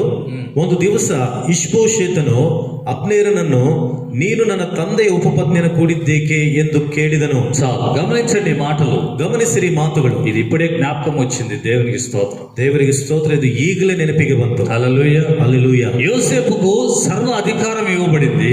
ಯೋಸೇಫನಿಗೆ ಎಲ್ಲ ಅಧಿಕಾರ ಕೊಡಲ್ಪಟ್ಟಿದೆ. పోతిఫెర ఇంట్లో ಪೋಟಿಫರನ ಮನೆಯಲ್ಲಿ అన్ని అధికారం ఇవ్వబడింది. ಎಲ್ಲ ಅಧಿಕಾರವು ಕೊಡಲ್ಪಟ್ಟಿದೆ. యోసేపును బట్టి అతని ఇంటి వారికి అతనికి కలిగిన సమస్తాన్ని దేవుడు ఆశీర్వదించాడు. ಯೋಸೇಫನ ನಿಮಿತ್ತವಾಗಿ ಆ ಮನೆಯಲ್ಲಿರುವಂತಹ ಎಲ್ಲರನ್ನು ದೇವರು ಆಶೀರ್ವಾದ ಮಾಡಿದನು. అతని బట్టి అతని పొలాలను ఆశీర్వదించాడు. ಆತನ ನಿಮಿತ್ತವಾಗಿ ಅವನ ಹೊಲವನ್ನು ಆಶೀರ್ವಾದ ಮಾಡಿದನು. గొప్ప ఆశీర్వాదం పోతిఫెర ఇంటికి యోసేపును బట్టి వచ్చింది. ದೊಡ್ಡ ಆಶೀರ್ವಾದವು ಯೋಸೇಫನ ನಿಮಿತ್ತವಾಗಿ ಪೋಟಿಫರನ ಮನೆಗೆ ಬಂತು. అంటే యోసేపే మూల కారకుడైపోయాడు. ಅಂದ್ರೆ ಯೋಸೇಫನು ಮೂಲ ಕಾರಣಕರ್ತನಾದನು. ఇక్కడ మనం గమనిస్తే ಇಲ್ಲಿ ನಾವು ಗಮನಿಸಿದ್ರೆ యోసేపు అంత అధికారం కలిగినా ಯೋಸೇಫನು ಅಷ್ಟೊಂದು ಅಧಿಕಾರ ಉಳ್ಳವನಾಗಿದ್ದರೂ ఈ పాపాన్ని నేను ఎట్లా చేసేది, ಈ ಪಾಪವನ್ನು ನಾನು ಹೇಗೆ ಮಾಡುವುದು, నిన్ను నాకు అప్పగించలేదు కదా ನಿನ್ನನ್ನು ನನಗೆ ಒಪ್ಪಿಸಿಕೊಡ್ಲಿಲ್ವಲ್ಲ అని వెనక నిలబడ్డాడు దేవుని భయము కలిగి ಎಂಬುದಾಗಿ ದೇವರ ಭಯವುಳ್ಳವನಾಗಿ ಹಿಂದೆ ನಿಂತುಕೊಂಡನು. కానీ అక్కడ మనం చదువుకున్న మాటల్లో ನಾವಲ್ಲಿ ಓದಿಕೊಂಡಂತ ಮಾತುಗಳಲ್ಲಿ సౌలు సైన్యాధిపతి అబ్నేరు, ಸೌಲನ ಸೇನಾಧಿಪತಿ ಅಬ್ನೇರನು, అతడు సౌలు ఉపపత్నిని కూడిండట. ಅವನು ಸೌಲನ ಉಪಪತ್ನಿಯನ್ನ ಕೂಡಿದನಂತೆ. అప్పుడు ఇష్బోషేతు అంటున్నాడు, ఏంది నువ్వు ఇలా పనిచేసావు? ಆಗ ಇಷ್ಬೋಶೇತನು ಹೇಳ್ತಾ ಇದ್ದಾನೆ, ಏನು ನೀನು ಇಷ್ಟೊಂದು ಕೆಲಸ ಮಾಡಿದೀಯಾ? అప్పుడు ఇతడు అంటాడు, ಆಗ ಇವನು ಹೇಳ್ತಾನೆ, ఎంత గొప్ప మేలు చేశాను మీకు, ಎಷ್ಟೊಂದು ದೊಡ್ಡ ಉಪಕಾರ ಮಾಡಿದ್ದೀನಿ ನಾನು. వేరే శత్రు దేశాల నుండి మిమ్మల్ని కాపాడుతూ వచ్చాను. ಬೇರೆ ಶತ್ರುಗಳ ದೇಶದಿಂದ ನಿಮ್ಮನ್ನ ಕಾಪಾಡುತ್ತಾ ಬಂದಿದ್ದೇನೆ. మీకు ఇంటి వారికి గొప్ప సహాయం చేశాను. ನಿಮ್ಮ ಮನೆಯವರಿಗೆ ನಾನು ದೊಡ್ಡ ಸಹಾಯನ ಮಾಡಿದ್ದೇನೆ. మీ తండ్రి సౌలు చనిపోయిన తర్వాత ಸೌಲನು ಸತ್ತು ಹೋದ ನಂತರ మీ కుటుంబాలకు ఎంత మేలు చేశాను నేను. ನಿಮ್ಮ ಕುಟುಂಬಕ್ಕೆ ನಾನು ಎಷ್ಟು ಒಳ್ಳೆಯ ಕಾರ್ಯವನ್ನು ಮಾಡಿದ್ದೇನೆ ನಾನು. ఈ ఒక్క విషయంలో నా పైన తప్పు మోపుతావా అంటున్నాడు. ಈ ಒಂದು ವಿಷಯದಲ್ಲಿ ನನ್ನ ಮೇಲೆ ತಪ್ಪನ್ನ ಹೊರಿಸುತ್ತೀಯಾ ಎಂಬುದಾಗಿ ಹೇಳ್ತಿದ್ದಾನೆ. న్యాయమా ఈ మాట? ನ್ಯಾಯನ ಈ ಮಾತು. ఈయన మేలు చేశాడని సౌలు భార్యను కొడతాడా? ಈತನು ಉಪಕಾರ ಮಾಡಿದ್ದಾನೆ ಅಂತ ಸೌಲನ ಹೆಂಡತಿಯನ್ನ ಕೂಡ್ತಾನ? ఆలోచన చేయండి, ಆಲೋಚನೆ ಮಾಡ್ರಿ. అదేం తప్పు అంటున్నాడు అబ్నేరు. ಅದೇ ತಪ್ಪು ಎಂಬುದಾಗಿ ಹೇಳ್ತಿದ್ದಾನೆ ಅಬ್ನೇರನು. మధ్యలో చచ్చాడు అబ్నేరు. ಮಧ್ಯದಲ್ಲಿ ಸತ್ತೋದನ ಅಬ್ನೇರನು. హల్లెలూయా. ಹಲ್ಲೆಲೂಯಾ. ఆలోచన చేయండి, ಆಲೋಚನೆ ಮಾಡ್ರಿ. ఈ మాటలు మనం గమనించాలి.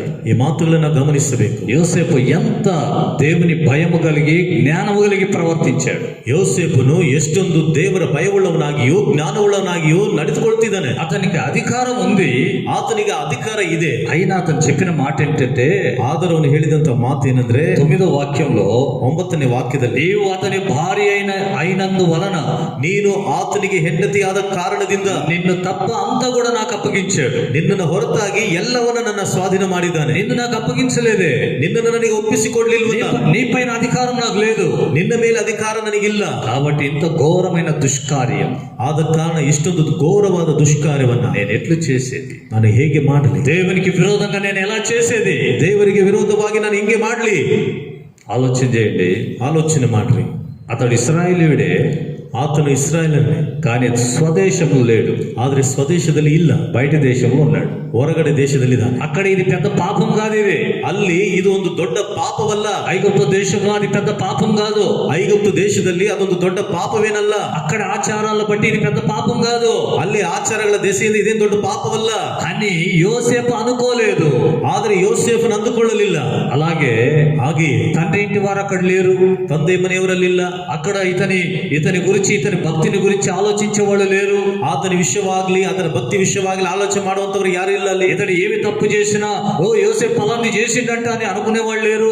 ಯೋಸೇಫನು ಏನಾದ್ರು ತಪ್ಪು ಮಾಡಿದ್ರು, ಅಬ್ಬ ಯೋಸೇಫನು ಇಂಥ ತಪ್ಪನ್ನ ಮಾಡಿದ್ದಾನೆ ಅಂದುಕೊಳ್ಳೋರು ಯಾರು ಇಲ್ಲ. చాలా మంది విశ్వాసులు ఉంటారు, ತುಂಬಾ ಜನ ವಿಶ್ವಾಸಿಗಳು ಇರ್ತಾರೆ. తమ సొంత ఊర్లేమో మంచి భక్తి కలిగి కనపడుతుంటారు. ತಮ್ಮ ಸ್ವಂತ ಊರಲ್ಲೇನೋ ದೊಡ್ಡ ಭಕ್ತಿ ಉಳ್ಳವರಾಗಿ ಜೀವಿಸ್ತಾರೆ. బయటికి పోతే ఉంటుంది వాళ్ళ భక్తి, వాళ్ళ పరిశుద్ధత, వాళ్ళ విశ్వాసం అంతా. ಹೊರಗಡೆ ಹೋದ್ರೆ ಇರುತ್ತೆ ಅವರ ಭಕ್ತಿ, ಅವರ ಪರಿಶುದ್ಧತೆ, ಅವರ ನಂಬಿಕೆ ಎಲ್ಲ. అంతే కదా. ಅಷ್ಟೇ ಅಲ್ವಾ? హల్లెలూయా. ಹಲ್ಲೆಲೂಯಾ. ఇంట్లో సొంత ఊర్లోనేమో ఈయన మంచి భక్తుడే, ಸ್ವಂತ ಊರಿನಲ್ಲೇನೋ ಇವನು ದೊಡ್ಡ ಭಕ್ತನೇ, సొంత ఊరిడిచి లేక సంఘానికి దూరంగా ఉన్నాడు అనుకో, ಸ್ವಂತ ಊರನ್ನ ಬಿಟ್ಟು ಅಥವಾ ಸಭೆಗೆ ದೂರವಾಗಿದ್ದಾನ ಅನ್ಕೋ, విశ్వాసికి దూరంగా ఉన్నాడు అనుకో, ವಿಶ್ವಾಸಿಗೆ ದೂರವಾಗಿದ್ದಾನ ಅನ್ಕೋ. అప్పుడు తెలిసిపోతే ఆయన పరిశుద్ధత, ఆయన భక్తి, ఆమె పరిశుద్ధత. ಆಗ ಗೊತ್ತಾಗುತ್ತೆ ಆತನ ಭಕ್ತಿ, ಆತನ ಪರಿಶುದ್ಧತೆ, ಅಥವಾ ಆಕೆಯ ಭಕ್ತಿ, ಆಕೆಯ ಪರಿಶುದ್ಧತೆ. ఎవరు చూడడం లేదు కదా, ಯಾರು ನೋಡ್ತಿಲ್ವಲ್ಲ. ఇక్కడ ఎవరు చూస్తున్నారులే, ಇಲ್ಲಿ ಯಾರು ನೋಡ್ತಿದಾರ ಬಿಡು, ఎవరికి తెలుస్తుందిలే మా పాపం, ಯಾರಿಗೆ ಗೊತ್ತಾಗುತ್ತೆ ಬಿಡು ನಮ್ಮ ಪಾಪ అని ಎಂಬುದಾಗಿ సొంతంగా ఆలోచన చేసి, ಸ್ವಂತವಾಗಿ ಆಲೋಚನೆ ಮಾಡಿ, ఏదో నాకు ఒక అధికారం ఉందన్నట్లుగా ಏನೋ ನನಗೊಂದು ಅಧಿಕಾರ ಇದೆ ಎನ್ನುವ ರೀತಿಯಲ್ಲಿ పాపానికి దిగజారే వాళ్ళు చాలా మంది. ಪಾಪಕ್ಕೆ ಹಿಂಜಾರಿ ಹೋಗೋರು ತುಂಬಾ ಜನ. ఒకవేళ ఈ మాటలు వింటున్న నీవు ಒಂದು ವೇಳೆ ಮಾತುಗಳನ್ನು ಕೇಳುತ್ತಿರುವ ఇలాంటి పరిస్థితులు నీకు ఎదురయ్యాయేమో, ಇಂಥ ಪರಿಸ್ಥಿತಿಗಳನ್ನು ಎದುರಾಗಿದೆಯೇನೋ, జాగ్రత్త, ಎಚ್ಚರಿಕೆ, దేవుని భయం కలిగి ప్రవర్తించు. ದೇವರ ಭಯವುಳ್ಳವನಾಗಿ ನಡೆದುಕೊಳ್ಳು. హల్లెలూయా. ಹಲ್ಲೆಲೂಯಾ. దేవుని భయం కలిగి ఆ స్థలం నుంచి పారిపోవాలి. ದೇವರ ಭಯವುಳ್ಳವನಾಗಿ ಆ ಸ್ಥಳದಿಂದ ಓಡಿ ಹೋಗ್ಬೇಕು. యోసేపు పారిపోయాడంట. ಯೋಸೇಫನು ಓಡಿ ಹೋದನಂತೆ. హల్లెలూయా. హల్లెలూయా. ఒకవేళ నువ్వు ఇట్టి స్థితిలో ఉన్నావా, ಒಂದು ವೇಳೆ ನೀನು ಇಂಥ ಸ್ಥಿತಿಯಲ್ಲಿದ್ದೀಯಾ, పారిపోవాలి. ಓಡಿ ಹೋಗು. ఒకవేళ పాపంలో ఇప్పటికే పడిపోయినావా, ಒಂದು ವೇಳೆ ಈಗಾಗಲೇ ಪಾಪದಲ್ಲಿ ಬಿದ್ದೋಗಿದೀಯಾ, దావీదు వలె పశ్చాత్తాపడి ఇప్పటికైనా బయటికి రావాలి. ದಾವಿದನ ಹಾಗೆ ಪಶ್ಚಾತ್ತಾಪ ಪಟ್ಟು ಈಗಲಾದ್ರೂ ನೀವು ಹೊರಗಡೆ ಬರಬೇಕು. దావీదు వలె మారు మనసు పొందాలి. ದಾವಿದನ ಹಾಗೆ ಮಾನಸಾಂತರ ಹೊಂದಬೇಕು. కన్నీళ్లు కార్చాలి. ಕಣ್ಣೀರನ್ನು ಸುರಿಸಬೇಕು. దావీదు ఎలా పశ్చాత్తాపడ్డాడు 51వ కీర్తనలో రాయబడింది. ದಾವಿದನು ಯಾವ ರೀತಿ ಪಶ್ಚಾತ್ತಾಪ ಪಟ್ಟನೋ 51ನೇ ಕೀರ್ತನೆಯಲ್ಲಿ ಬರೆಯಲ್ಪಟ್ಟಿದೆ. దావీదు పశ్చాత్తాపడ్డాడు. ದಾವಿದನು ಪಶ್ಚಾತ್ತಾಪ ಪಟ್ಟನು. ఇక నాకు నూతనమైన మనస్సు కావాలి, ಇನ್ನು ಮೇಲೆ ನನಗೆ ಹೊಸ ಮನಸ್ಸು ಬೇಕಾಗಿದೆ, నూతన హృదయం కావాలి. ಹೊಸ ಹೃದಯವು ಬೇಕು. పాత హృదయం వద్దే వద్దు, ಹಳೆಯ ಹೃದಯ ಬೇಡವೇ ಬೇಡ. అది నాకు అస్సలే వద్దు ప్రభు. ಅದು ನನಗೆ ಇಷ್ಟಕ್ಕೂ ಬೇಡವೇ ಬೇಡ. దానికి మరకలైపోయినాయి, ಅದಕ್ಕೆ ಕರೆಯಾಗಿದೆ. ఆ హృదయం నాకు వద్దు. ಆ ಹೃದಯ ನನಗೆ ಬೇಡ. చూడండి, ನೋಡ್ರಿ, యేసు ప్రభు దేవుడు అన్నాడు ఒక మాట హెచ్కేల్ గ్రంథంలో. ಏಜ್ಕೇಲ್ ಗ್ರಂಥದಲ್ಲಿ ದೇವರೊಂದು ಮಾತನ್ನು ಹೇಳಿದರು, నూతన హృదయం నీకు ఇచ్చేదను, ಹೊಸ ಹೃದಯವನ್ನು ನಿನಗೆ ಕೊಡುವೆನು, నూతన మనస్సు నీకు ఇచ్చేదను, ಹೊಸ ಮನಸ್ಸನ್ನು ನಿನಗೆ ಕೊಡುವೆನು, రాతి గుండె నీలో నుండి తీసివేసి ಕಲ್ಲಿನ ಹೃದಯವನ್ನು ನಿನ್ನಿಂದ ತೆಗೆದುಹಾಕಿ మాంసపు గుండెను నీకు ఇచ్చేదను. ಮಾಂಸದ ಹೃದಯವನ್ನು ನಿನಗೆ ಕೊಡುವೆನು. హల్లెలూయా. ಆಮೆನ್. హల్లెలూయా. హల్లెలూయా. హల్లెలూయా. హల్లెలూయా. ఒక నూతనమైన హృదయం. ಒಂದು ಹೊಸದಾದ ಹೃದಯ. ఈ పాతది మరకలైపోయినాయి, ಈ ಹಳೆಯದು ಕರೆಯಾಗಿದೆ. ప్రభాదాన్ని తీసే ಕರ್ತನೆ ಅದನ್ನು ತೆಗೆದುಹಾಕು. ఫ్రెష్ నూతనమైన హృదయం కావాలి. ಒಂದು ಹೊಸದಾದ ತಾಜಾವಾದ ಹೃದಯ దేవుడిచ్చాడు, ದೇವರು ಕೊಟ್ಟನು. దేవుడిచ్చి ದೇವರು ಕೊಟ್ಟು దావీదు విషయంలో దేవుడు సాక్ష్యం చెప్తున్నాడు. ದಾವಿದನ ವಿಷಯದಲ್ಲಿ ದೇವರು ಸಾಕ್ಷಿಯನ್ನು ಹೇಳ್ತಿದ್ದಾನೆ. నేనిచ్చిన ఆ నూతన హృదయాన్ని, ನಾನು ಕೊಟ್ಟಂತ ಆ ಹೊಸ ಹೃದಯವನ್ನು దావీదు కల్మషం లేకుండా కాపాడుకున్నాడు. ದಾವಿದನು ಕಲ್ಮಶ ಇಲ್ಲದ ಹಾಗೆ ಕಾಪಾಡಿಕೊಂಡು. హల్లెలూయా. హల్లెలూయా. హల్లెలూయా. హల్లెలూయా. మనం కూడా అడుగుతాం, ప్రభా నన్ను క్షమించు క్షమించు క్షమించు అని అడుగుతాం. ನಾವು ಸಹ ಕೇಳ್ತೀವಿ, ಕರ್ತನೇ ನನ್ನನ್ನು ಕ್ಷಮಿಸು ಕ್ಷಮಿಸು ಕ್ಷಮಿಸು ಎಂಬುದಾಗಿ ಕೇಳ್ತೀವಿ. నన్ను శుద్ధి చేయి, ನನ್ನನ್ನು ಶುದ್ಧಿ ಮಾಡು. ప్రభు చేస్తాడు. ಕರ್ತನು ಮಾಡ್ತಾನೆ. శుద్ధి చేయబడిన ఆ మనస్సాక్షి, ಶುದ್ಧಿ ಮಾಡಲ್ಪಟ್ಟ ಆ ಮನಸ್ಸ, శుద్ధి చేయబడిన ఆ హృదయం, ಶುದ್ಧಿಯಾದಂತ ಆ ಹೃದಯ, శుద్ధి చేయబడిన నీ మనస్సు, ಶುದ್ಧಿಯಾದಂತ ನಿನ್ನ ಮನಸ್ಸು శుద్ధముగానే కాపాడుకుంటున్నావా? ಶುದ್ಧವಾಗಿಯೇ ಕಾಪಾಡ್ಕೊಳ್ತಿದೀಯಾ? 2 రోజులకు మళ్ళీ దాన్ని మలినం చేసుకుంటున్నావా? 2 ದಿನಗಳಿಗೆ ಪುನಃ ಅದನ್ನ ಕೊಳೆ ಮಾಡ್ತಾ ಇದೀಯಾ? ఆలోచన చేసుకో, ಆಲೋಚನೆ ಮಾಡಿಕೊ. యోసేపు అసలే పాపం దగ్గరికి వెళ్ళిపోలే. ಆತನು ಪಾಪದ ಬಳಿಗೆ ಹೋಗಲೇ ಇಲ್ಲ. హల్లెలూయా. హల్లెలూయా. దావీదు చేయకూడదు చేసేసాడు, దావీదును ಮಾಡಬಾರದು ಮಾಡಿಬಿಟ್ಟನು, పాపం చేసేసాడు, ಪಾಪವನ್ನ ಮಾಡಿಬಿಟ್ಟನು. ఇప్పుడు మోకరించి పశ్చాత్తాపడుతున్నాడు. ಈಗ ಮೊಣಕಾಲು ಪಶ್ಚಾತ್ತಾಪ. ఒకవేళ నువ్వు ఇట్టి స్థితిలో చిక్కుకొని ఉంటే, ಒಂದು ವೇಳೆ ನೀನು ಇಂಥ ಸ್ಥಿತಿಯಲ್ಲಿ ಸಿಕ್ಕಾಕಿಕೊಂಡಿದ್ರೆ, ప్రభు కృపను బట్టి ఇప్పటికైనా మారు మనసు పొందు. ಕರ್ತನ ಕೃಪೆಯ ದೆಸೆಯಿಂದ ಈಗಲಾದರೂ ಮಾನಸಾಂತರ ಒಂದು. దేవుని కృపను బట్టి నీకు మారు మనసుకు అవకాశాన్ని దేవుడు ఇచ్చాడు. ఇప్పుడు ದೇವರ ಕೃಪೆಯಿಂದ ದೇವರು ನಿನಗೆ ಮಾನಸಾಂತರಕ್ಕೆ ಈಗ ಅವಕಾಶವನ್ನು ಕೊಟ್ಟಿದ್ದಾನೆ. ఈ లోకం శాశ్వతం కాదు, ಲೋಕವು ಶಾಶ್ವತವಾದದ್ದಲ್ಲ. ప్రభు రాకడ చాలా సమీపించింది. ಕರ್ತನ ಬರೋಣ ತುಂಬಾ ಹತ್ತಿರವಾಗಿದೆ. సూచనలు చూస్తున్నాం ఆకాశంలో, ಆಕಾಶದಲ್ಲಿ ಸೂಚನೆಗಳನ್ನು ನೋಡ್ತಾ ಇದ್ದೀವಿ. జరుగుతున్న సంగతులు గమనించండి, ನಡೆಯುತ್ತಿರುವಂತಹ ಸಂಗತಿಗಳನ್ನ ಗಮನಿಸಿರಿ. ప్రభు రాకడ చాలా చాలా సమీపంగా ఉంది. ಕರ್ತನ ಬರೋಣ ತುಂಬಾ ಹತ್ತಿರವಾಗಿದೆ. పరిశుద్ధతను కాపాడుకోండి, ಪರಿಶುದ್ಧತೆಯನ್ನು ಕಾಪಾಡಿ, విశ్వాసాన్ని కాపాడుకోండి, ನಂಬಿಕೆಯನ್ನು ಕಾಪಾಡಿಕೊಳ್ಳ್ರಿ, నీతిని అనుసరించండి, ನೀತಿಯನ್ನು ಅನುಸರಿಸಿರಿ, అపవిత్రమైన దానిని ముట్టకుండా దూరంగా పారిపోండి. ಅಪವಿತ್ರವಾದದನ್ನ ಮುಟ್ಟದ ಹಾಗೆ ದೂರವಾಗಿ ಓಡಿ ಹೋಗ್ರಿ. పరిశుద్ధుడు, నీతి కలిగిన దేవుడు, నీతి సూర్యుడు యేసుక్రీస్తు రాబోతూ ఉన్నాడు. ಪರಿಶುದ್ಧನು, ನೀತಿಯುಳ್ಳ ದೇವರು, ನೀತಿ ಸೂರ್ಯನಾದ ಯೇಸು ಕ್ರಿಸ್ತನು ಆತನು ಬರ್ಲಿಕ್ಕಿದ್ದಾನೆ. హల్లెలూయా. ಹಲ್ಲೆಲೂಯಾ. మారు మనసు పొందు. ಮಾನಸಾಂತರ ಹೊಂದು. ఒకవేళ వ్యభిచార పాపంలోని చిక్కుకొనకుంటే, ಒಂದು ವೇಳೆ ವ್ಯಭಿಚಾರದ ಪಾಪದಲ್ಲಿ ಸಿಕ್ಕಾಕಿಕೊಳ್ಳದೆ ಇದ್ರೆ, ఒకవేళ అలాంటి స్థితులు ఎదురైనప్పుడు పారిపోయి యోసేపోవాలి. ಒಂದು ವೇಳೆ ಅಂತ ಸ್ಥಿತಿಗಳು ನಿನಗೆ ಎದುರಾದಾಗ ಯೋಸೇಫನ ಹಾಗೆ ಓಡಿ ಹೋಗು. ఎవరు చూస్తున్నారా ఎవరు చూడలేదా ఆ విషయం నీకు అవసరం లేదు. ಯಾರು ನೋಡ್ತಿದ್ದಾರೋ ಯಾರು ನೋಡ್ಲಿಲ್ವೋ ಆ ವಿಷಯ ನಿನಗೆ ಬೇಕಾಗಿಲ್ಲ. ప్రభువు కన్నులు నిన్ను ఎల్లప్పుడూ చూస్తున్నాయి. ಕರ್ತನ ಕಣ್ಣುಗಳು ನಿನ್ನನ್ನ ಯಾವಾಗಲೂ ನೋಡ್ತಲೇ ಇದೆ. ఒకవేళ వ్యభిచార పాపంలో చిక్కుకొని ఉంటే, ಒಂದು ವೇಳೆ ವ್ಯಭಿಚಾರದ ಪಾಪದಲ್ಲಿ ಸಿಕ್ಕಾಕಿಕೊಂಡಿದ್ರೆ, ఈ సమయంలోనే ಈ ಸಮಯದಲ್ಲಿಯೇ నీ మనస్సాక్షి నిన్ను గద్దించాలి. ನಿನ್ನ ಮನಸ್ಸಾಕ್ಷಿ ನಿನ್ನನ್ನು ಕದರಿಸಬೇಕು. అవును నేను పాపం చేశాను, ಹೌದು ನಾನು ಪಾಪ ಮಾಡಿದ್ದೀನಿ, అవును నేను పాపం చేశాను. ಹೌದು ನಾನು ಪಾಪ ಮಾಡಿದ್ದೀನಿ. మారు మనసు కోసమే నువ్వు పశ్చాత్తాపడాలి. ಮಾನಸಾಂತರಕ್ಕಾಗಿ ನೀನು ಪಶ್ಚಾತ್ತಾಪ. దావీదు వలె, ದಾವೀದನ ಹಾಗೆ యోసేపు వ్యభిచారపు పాపం నుండి పారిపోయాడు. ವ್ಯಭಿಚಾರದ ಪಾಪದಿಂದ ಓಡಿ ಹೋದನು. హల్లెలూయా. ಹಲ್ಲೆಲೂಯಾ. సరే, దేవుడు ఆ స్థితిలో కూడా అతను గెలవడం చూశాడు.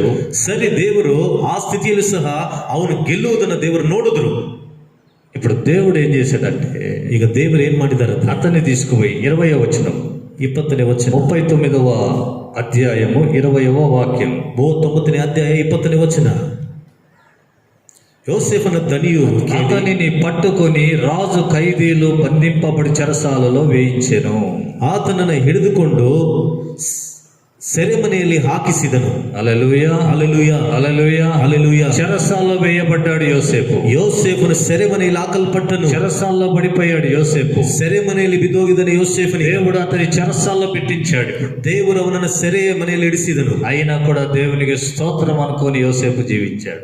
ಆದರೂ ಸಹ ದೇವರಿಗೆ ಸ್ತೋತ್ರ ಎಂಬುದಾಗಿ ಯೋಸೇಫನು ಜೀವಿಸಿದನು. అతనికి అక్కడ ఇబ్బందులు ఉన్నాయి, ಅಲ್ಲಿ ಅವನಿಗೆ ಸಂಕಷ್ಟಗಳಿದೆ, అక్కడ కష్టాలు ఉన్నాయి, ಅಲ್ಲಿ ಕಷ್ಟಗಳಿದೆ, సమస్యలు ఉన్నాయి. ಸಮಸ್ಯೆಗಳಿದೆ. అయినా కూడా ಆದರೂ ಸಹ అది దేవుని చిత్తం, ಅದು ದೇವರ ಚಿತ್ತ, అది దేవుని ఉద్దేశం. ಅದು ದೇವರ ಉದ್ದೇಶ. కారణం ఏంటి?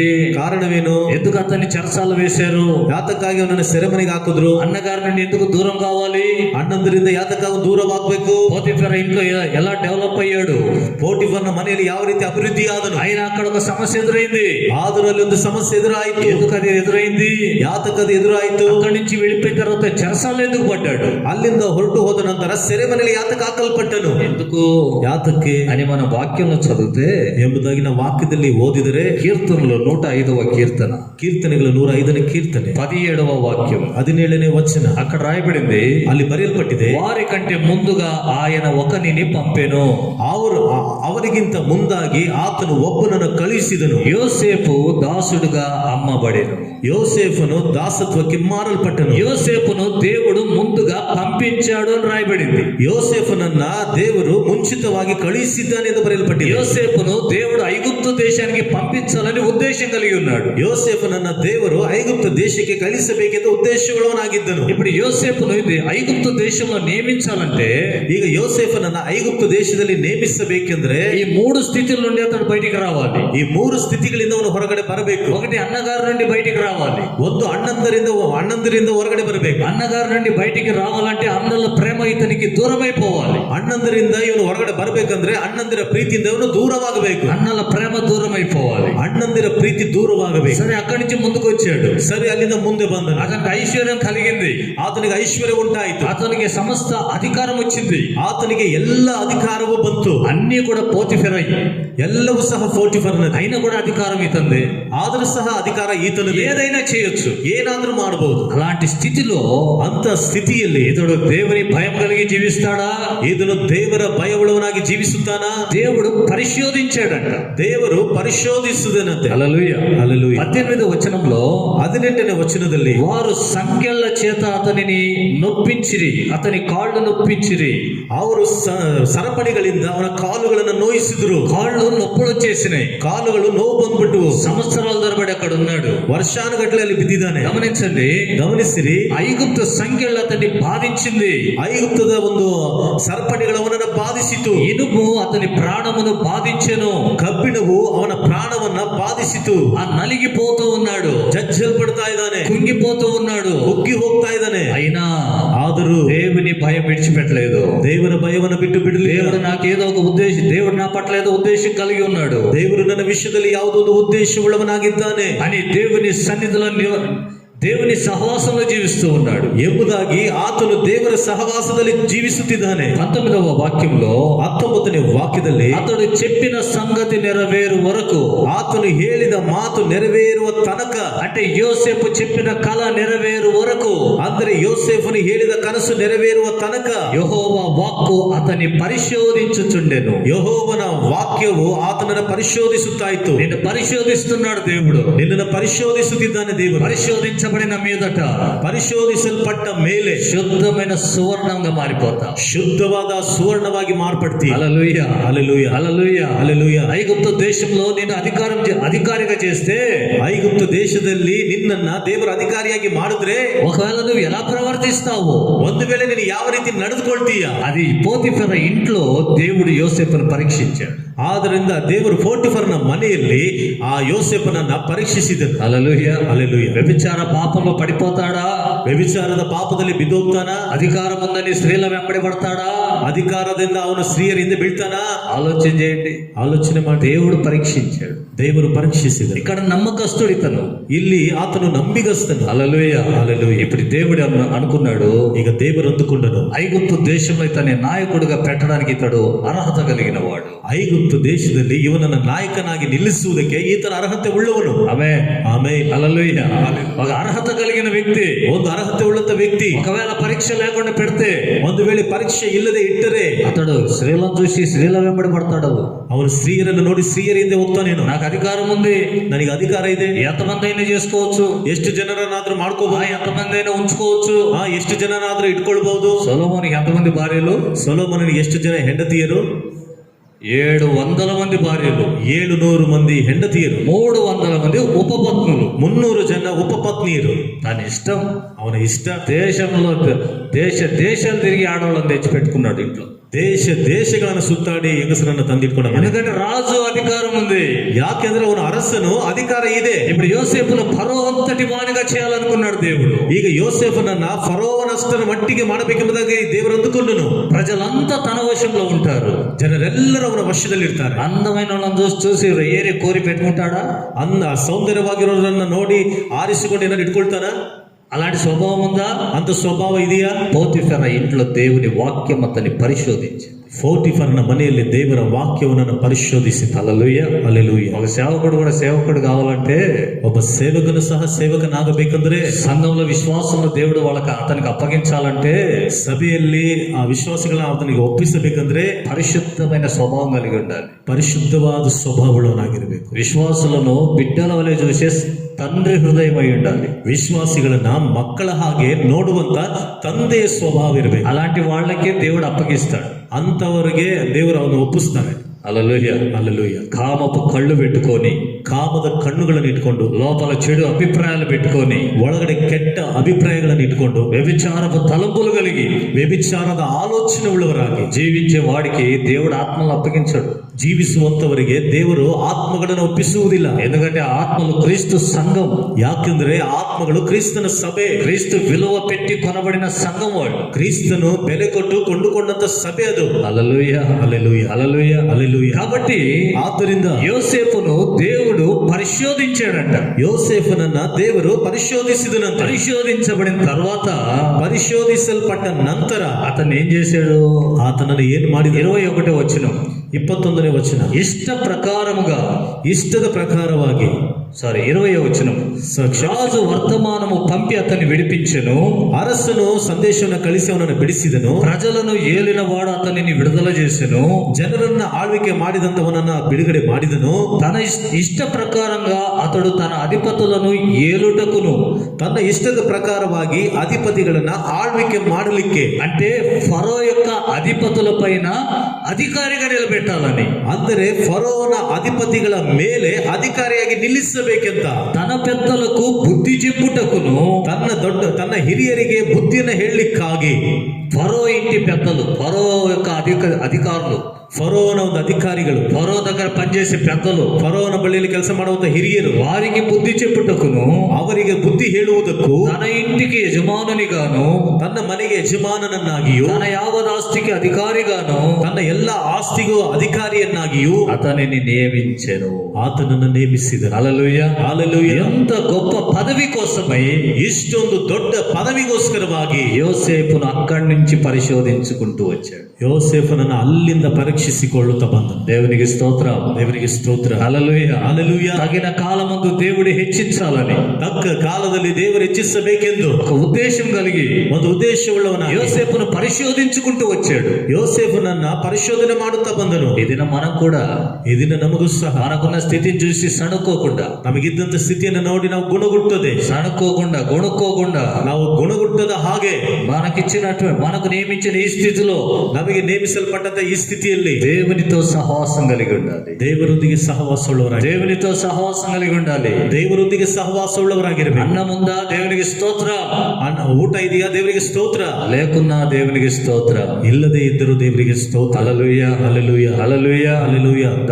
భక్తుడు అంటున్నాడు, యోబు, ಭಕ್ತನು ಹೇಳ್ತಿದ್ದಾನೆ, యెహోవా ఇచ్చెను, యెహోవా తీసుకొనెను, ಯೆಹೋವನು ಕೊಟ್ಟನು, ಯೆಹೋವನು ತೆಗೆದುಕೊಂಡನು. దేవుని నామానికి మహిమ కలుగును కనుక. ದೇವರ ನಾಮಕ್ಕೆ ಮಹಿಮೆ ಉಂಟಾಗಲಿ. చెప్పగలుగుతున్నావా? ಹೇಳಲಿಕ್ಕೆ ಆಗ್ತಾ ಇದೆಯಾ? ఆ స్థితిలో నువ్వు ఉండగలుగుతున్నావా? ಆ ಸ್ಥಿತಿಯಲ್ಲಿ ಇರ್ಲಿಕ್ಕೆ ಆಗ್ತಾ ಇದೆಯಾ? శ్రమలు వచ్చినా, రోగం వచ్చినా, ಶ್ರಮೆಗಳು ಬಂದರು, ರೋಗಗಳು ಬಂದರು, జనులు దూషించిన, నిందించిన, ಜನರು ದೂಷಣೆ ಮಾಡಿದ್ರು, ನಿಂದಿಸಿದ್ರು, దేవుని మహిమపరుచుకుంటూ ದೇವರನ್ನ ಮಹಿಮೆ ಪಡಿಸಿಕೊಳ್ಳುತ್ತಾ ముందుకు సాగుతున్నావా? ಮುಂದೆ ಹೋಗ್ತಾ ಇದೆಯಾ? యోసేపు అలా సాగిపోయాడు. ಯೋಸೇಫನ ಆ ರೀತಿಯಾಗಿ ಮುಂದೆ తగిన సమయం హెచ్చించేంత వరకు ತಕ್ಕ ಸಮಯದಲ್ಲಿ ದೇವರು ಹೆಚ್ಚಿಸುವ ತನಕ యోసేపు అలా సాగిపోయాడు. ಯೋಸೇಫನ ಆ ರೀತಿಯಾಗಿ ಮುಂದೆ ಬರೆದನು. తగిన సమయం వచ్చింది, ತಕ್ಕ ಸಮಯ ಬಂತು, యోసేపును హెచ్చించాడు. ಯೋಸೇಫನನ್ನು ಹೆಚ್ಚಿಸಿದ. ఈ దినం నిన్ను కూడా ಈ ದಿನ ನಿನ್ನನ್ನು ಸಹ హెచ్చించాలనుకుంటున్నాడు. ಹೆಚ್ಚಿಸಬೇಕೆಂದು ಅಂದುಕೊಳ್ಳು. నిన్ను కూడా ఆశీర్వదించాలనుకుంటున్నాడు. ನಿನ್ನನ್ನು ಸಹ ಆಶೀರ್ವಿಸಬೇಕೆಂದು తగిన కాలమున దేవుడు నిన్ను హెచ్చించి, ತಕ್ಕ ಕಾಲದಲ್ಲಿ ದೇವರು ನಿನ್ನನ್ನು ಹೆಚ್ಚಿಸಿ, నిన్ను ద్వేషించు వారిని ನಿನ್ನನ್ನು ದ್ವೇಷಿಸುವವರನ್ನು నీ ద్వారానే పోషించువారుగా చేయాలని. ನಿನ್ನ ಮೂಲಕವಾಗಿ ಪೋಷಣೆ ಮಾಡುವಂತರಾಗಿ ಮಾಡಬೇಕೆಂದು. హల్లెలూయా. హల్లెలూయా. ఒకప్పుడు అన్నగారు ద్వేషించారు. ಒಂದು ಸಮಯದಲ್ಲಿ ಅಣ್ಣಂದರು ದ್ವೇಷ ಮಾಡಿದ್ರು.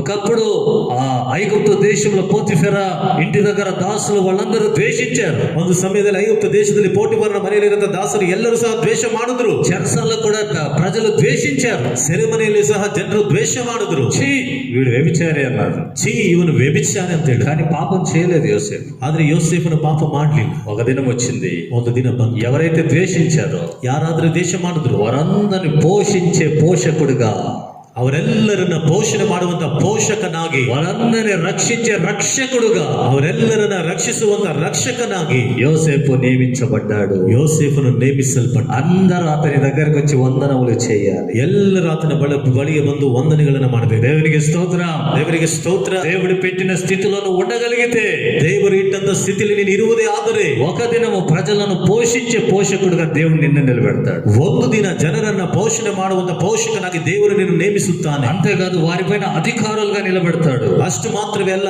ದೇವರು ಅವರ ಮೇಲೆ ಅಧಿಕಾರಿಯಾಗಿ ನಿಲ್ಲಿಸುತ್ತಾನೆ. నిన్ను పాపానికి ప్రేరేపించిన వారిపైన, ನಿನ್ನನ್ನ ಪಾಪಕ್ಕೆ ಪ್ರೇರೇಪಿಸಿದ ಅವರ ಮೇಲೆ, వారిపైన అధికారిగా. ಅವರ ಮೇಲೆ ಅಧಿಕಾರಿಯ. పోతిఫెర ఇల్లు పాపాన్ని ప్రేరేపించే ఇల్లుగా ఉంది. ಪೋಟಿಫರನ ಮನೆ ಪಾಪಕ್ಕೆ ಪ್ರೇರೇಪಿಸುವಂತ ಮನೆಯಾಗಿದೆ. ఇప్పుడు పోతిఫెరకు కూడా యోసేపు ఎవరు? ಈಗ ಪೋಟಿಫರನಿಗೂ ಸಹ ಯೋಸೇಫನು ಯಾರು? అధికారి. ಅಧಿಕಾರಿ. అధికారి. ಅಧಿಕಾರಿ. నాయకుడు. ನಾಯಕನು. దేవునికి స్తోత్రం. ದೇವರಿಗೆ ಸ್ತೋತ್ರ.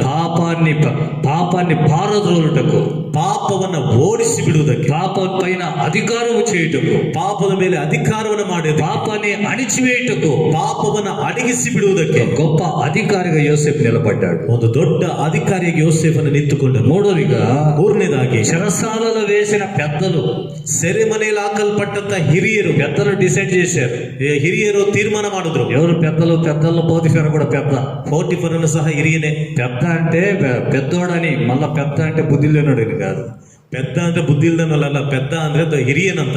కన్నడలో పెద్ద అంటే వేరే మీనింగ్.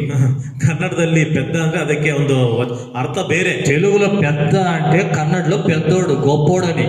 ತೆಲುಗಲ್ಲಿ ಪೆದ್ದ ಅಂದ್ರೆ ಕನ್ನಡದಲ್ಲಿ ದೊಡ್ಡವನಂತ. మళ్ళా కన్నడలో పెద్దనే పెద్దవాడు, ಹಿರಿಯನು, అది కరెక్ట్. ಅದು ಸರಿ. హల్లెలూయా. హల్లెలూయా. ఈ పెద్దోళ్లకు బుద్ధి చెప్పేదానికి, ಈ ಹಿರಿಯರಿಗೆ ಬುದ್ಧಿ ಹೇಳುವುದಕ್ಕೆ, నీతి న్యాయాలు పరిశీలించక, ನೀತಿ ನ್ಯಾಯಗಳನ್ನು ಪರಿಶೀಲನೆ ಮಾಡದೆ, సత్య అసత్యాలను పరిశీలించక, ಸತ್ಯವನ್ನ ಅಸತ್ಯವನ್ನ ಪರಿಶೀಲನೆ ಮಾಡದೆ, తప్పు ఎవరి వలన జరిగింది పరిశీలించక, ತಪ್ಪು ಯಾರಿಂದ ನಡೆದಿದೆ ಎಂಬುದಾಗಿ ಪರಿಶೀಲನೆ ಮಾಡದೆ, అరే హెబ్రీయుడు దాసుడీడు, ಈ ಇಬ್ರಿಯನು ಇವನು ಗುಲಾಮನು, తీసుకుపోయి చెరసాల్లో వేయండి ತೆಗೆದುಕೊಂಡು ಹೋಗಿ ಸೆರೆಮನೆಯಲ್ಲಿ ಹಾಕ್ರಿ అన్నారు పెద్దలు. ಎಂಬುದಾಗಿ ಹೇಳಿದ್ರು ಹಿರಿಯರು. దేవుడు ఏం చేశాడు? ಆದ್ರೆ ದೇವರೇನ್ ಮಾಡಿದ್ರು? ఆ పెద్దలకు బుద్ధి చెప్పేవాడుగా, ಆ ಹಿರಿಯರಿಗೆ ಬುದ್ಧಿಯನ್ನ ಹೇಳುವಂತವನು. హల్లెలూయా. హల్లెలూయా. అసలు యోసేపు స్థానం ఏంది? ಇಷ್ಟಕ್ಕೂ ಯೋಸೇಫನ ಸ್ಥಾನ ಏನು? ఐగుప్తుకు వచ్చినప్పుడు యోసేపు స్థితి ఏంది? ಐಗುಪ್ತ ದೇಶಕ್ಕೆ ಬಂದಾಗ ಯೋಸೇಫನ ಸ್ಥಿತಿ ಏನು? ఇప్పుడు అతని స్థానం ఏంది? ಈಗ ಆತನ ಸ್ಥಾನ ಏನು? ఓహో, ఊహించను అసాధ్యమైన కార్యం. ಓಹೋ, ಊಹಿಸಲಿಕ್ಕೆ ಅಸಾಧ್ಯವಾದ ಕಾರ್ಯ ఇక్కడ రాయబడింది, ಇಲ್ಲಿ ಬರೆಯಲ್ಪಟ್ಟಿದೆ. తన యావద్ ఆస్తి మీద అధికారిగా నియమించెను. ತನ್ನ ಎಲ್ಲ ಆಸ್ತಿಯ ಮೇಲೆ ಅಧಿಕಾರಿಯಾಗಿ ನೇಮಿಸಿ, ఐగుప్తు దేశం అంతటిపైన అధికారిగా నియమించెను. ಐಗುಪ್ತದ ದೇಶದ ಎಲ್ಲಾದ್ರ ಮೇಲೆ ದೇವರ ಅಧಿಕಾರಿಯಾಗಿ ನೇಮಿಸಿದನು. దేవునికి స్తోత్ర. ದೇವರಿಗೆ ಸ್ತೋತ್ರ. ఎప్పుడు వచ్చింది అధికారం? ಯಾವಾಗ ಬಂತು ಈ ಅಧಿಕಾರ? ఎప్పుడు వచ్చింది పెద్దలకు బుద్ధి చెప్పే అధికారం? ಯಾವಾಗ ಬಂತು ಹಿರಿಯರಿಗೆ ಬುದ್ಧಿ ಹೇಳುವಂತ ಅಧಿಕಾರ? ఎప్పుడు వచ్చింది నిన్ను ద్వేషించే వారిని కూడా పోషించే ఆ అధికారం? ಯಾವಾಗ ಬಂತು ನಿನ್ನನ್ನು ದ್ವೇಷಿಸುವವರನ್ನು ಸಹ ಪೋಷಣೆ ಮಾಡುವಂತ ಅಧಿಕಾರ? ఎప్పుడు వచ్చింది? ಯಾವಾಗ ಬಂತು? దేవుడు ఏ స్థితిలో నిన్ను పెట్టాడో, ದೇವರು ನಿನ್ನನ್ನು ಯಾವ ಸ್ಥಿತಿಯಲ್ಲಿ ಇಟ್ಟಿದ್ದಾನೋ ఆ స్థితిలో నువ్వు మౌనంగా దేవునితో సహవాసం కలిగి ఉన్నప్పుడు, ಆ ಸ್ಥಿತಿಯಲ್ಲಿ ನೀನು ದೇವರೊಂದಿಗೆ ಮೌನವಾಗಿದ್ದುಕೊಂಡು ಆ ಒಂದು ಸಹವಾಸದಲ್ಲಿ ಇದ್ದಾಗ అప్పుడు వస్తుంది ఈ స్థితి. ಆಗ ಬರುತ್ತೆ ಈ ಸ್ಥಿತಿ. హల్లెలూయా. ಹಲ್ಲೆಲೂಯಾ. హల్లెలూయా. ಹಲ್ಲೆಲೂಯಾ. నిన్ను అధిపతిగా చేయుటకు, ನಿನ್ನನ್ನ ಅಧಿಪತಿಯಾಗಿ ಮಾಡ್ಲಿಕ್ಕೆ, అనేకులను వాక్యం చేత పోషించే వ్యక్తిగా చేయుటకు, ಅನೇಕರನ್ನ ವಾಕ್ಯದ ಮೂಲಕ ಪೋಷಣೆ ಮಾಡುವಂತ ವ್ಯಕ್ತಿಯಾಗಿ ನಿಲ್ಲಿಸುವುದಕ್ಕೆ, సాతాను కార్యములను లయపరచుటకు అధికారిగా నిలబెట్టుటకు, ಸೈತಾನನ ಕಾರ್ಯಗಳನ್ನ ಲಯ ಮಾಡ್ಲಿಕ್ಕಾಗಿ ಅಧಿಕಾರಿಯಾಗಿ ನಿಲ್ಲಿಸುವುದಕ್ಕೆ, దేశపు పెద్దలైన రాజులు అంటే రాజకీయ నాయకులు అధికారులకు బుద్ధి చెప్పుటకు, ದೇಶದ ಅಧಿಕಾರಿಯಾಗಿರುವಂತ ನಾಯಕರಿಗೆ, ಹಿರಿಯರಿಗೆ, ಅಧಿಕಾರಿಗಳಿಗೆ ಬುದ್ಧಿ ಹೇಳುವುದಕ್ಕೂ దేవుడు మనల్ని నిలబెడతాడు. ದೇವರು ನಮ್ಮನ್ನು ನಿಲ್ಲಿಸುತ್ತಾನೆ. దేవునికి స్తోత్ర. ದೇವರಿಗೆ ಸ್ತೋತ್ರ. హల్లెలూయా. ಹಲ್ಲೆಲೂಯಾ. కాబట్టి ఏ స్థితి నీకు కలిగి ఉందో, ಆದ ಕಾರಣ ನಿನಗೆ ಯಾವ ಸ್ಥಿತಿ ನಿನಗೆ ఆ ಉಂಟಾಗಿದೆಯೋ స్థితిలో దేవునితో సహవాసం చెయ్యి. ಆ ಸ್ಥಿತಿಯಲ್ಲಿ ದೇವರೊಂದಿಗೆ ನೀನು ಸಹವಾಸ ಮಾಡು. ఏది ఉన్నా దేవునితో ఉండు. ಯಾವುದು ಇದ್ದರೂ ಸಹ ನೀನು ದೇವರೊಂದಿಗೆ ನೀನು ఏది లేకున్నా దేవునితో ఉండు. ಏನೇ ಇಲ್ಲದೆ ಹೋದರೂ ದೇವರೊಂದಿಗೆ ನೀನು ಸಹವಾಸ ಮಾಡು. అపోస్తలులు తమకు కలిగినదంతయు కూడా తమది అని అనుకోలేదంట. ಅಪೊಸ್ತಲರು ತಮಗಿರುವುದೆಲ್ಲವೂ ಸಹ ಅವರದು ಎಂಬುದಾಗಿ ಅಂದುಕೊಳ್ಳಲಿಲ್ಲವಂತೆ. ఇది దేవుడిచ్చాడు, దేవునిది.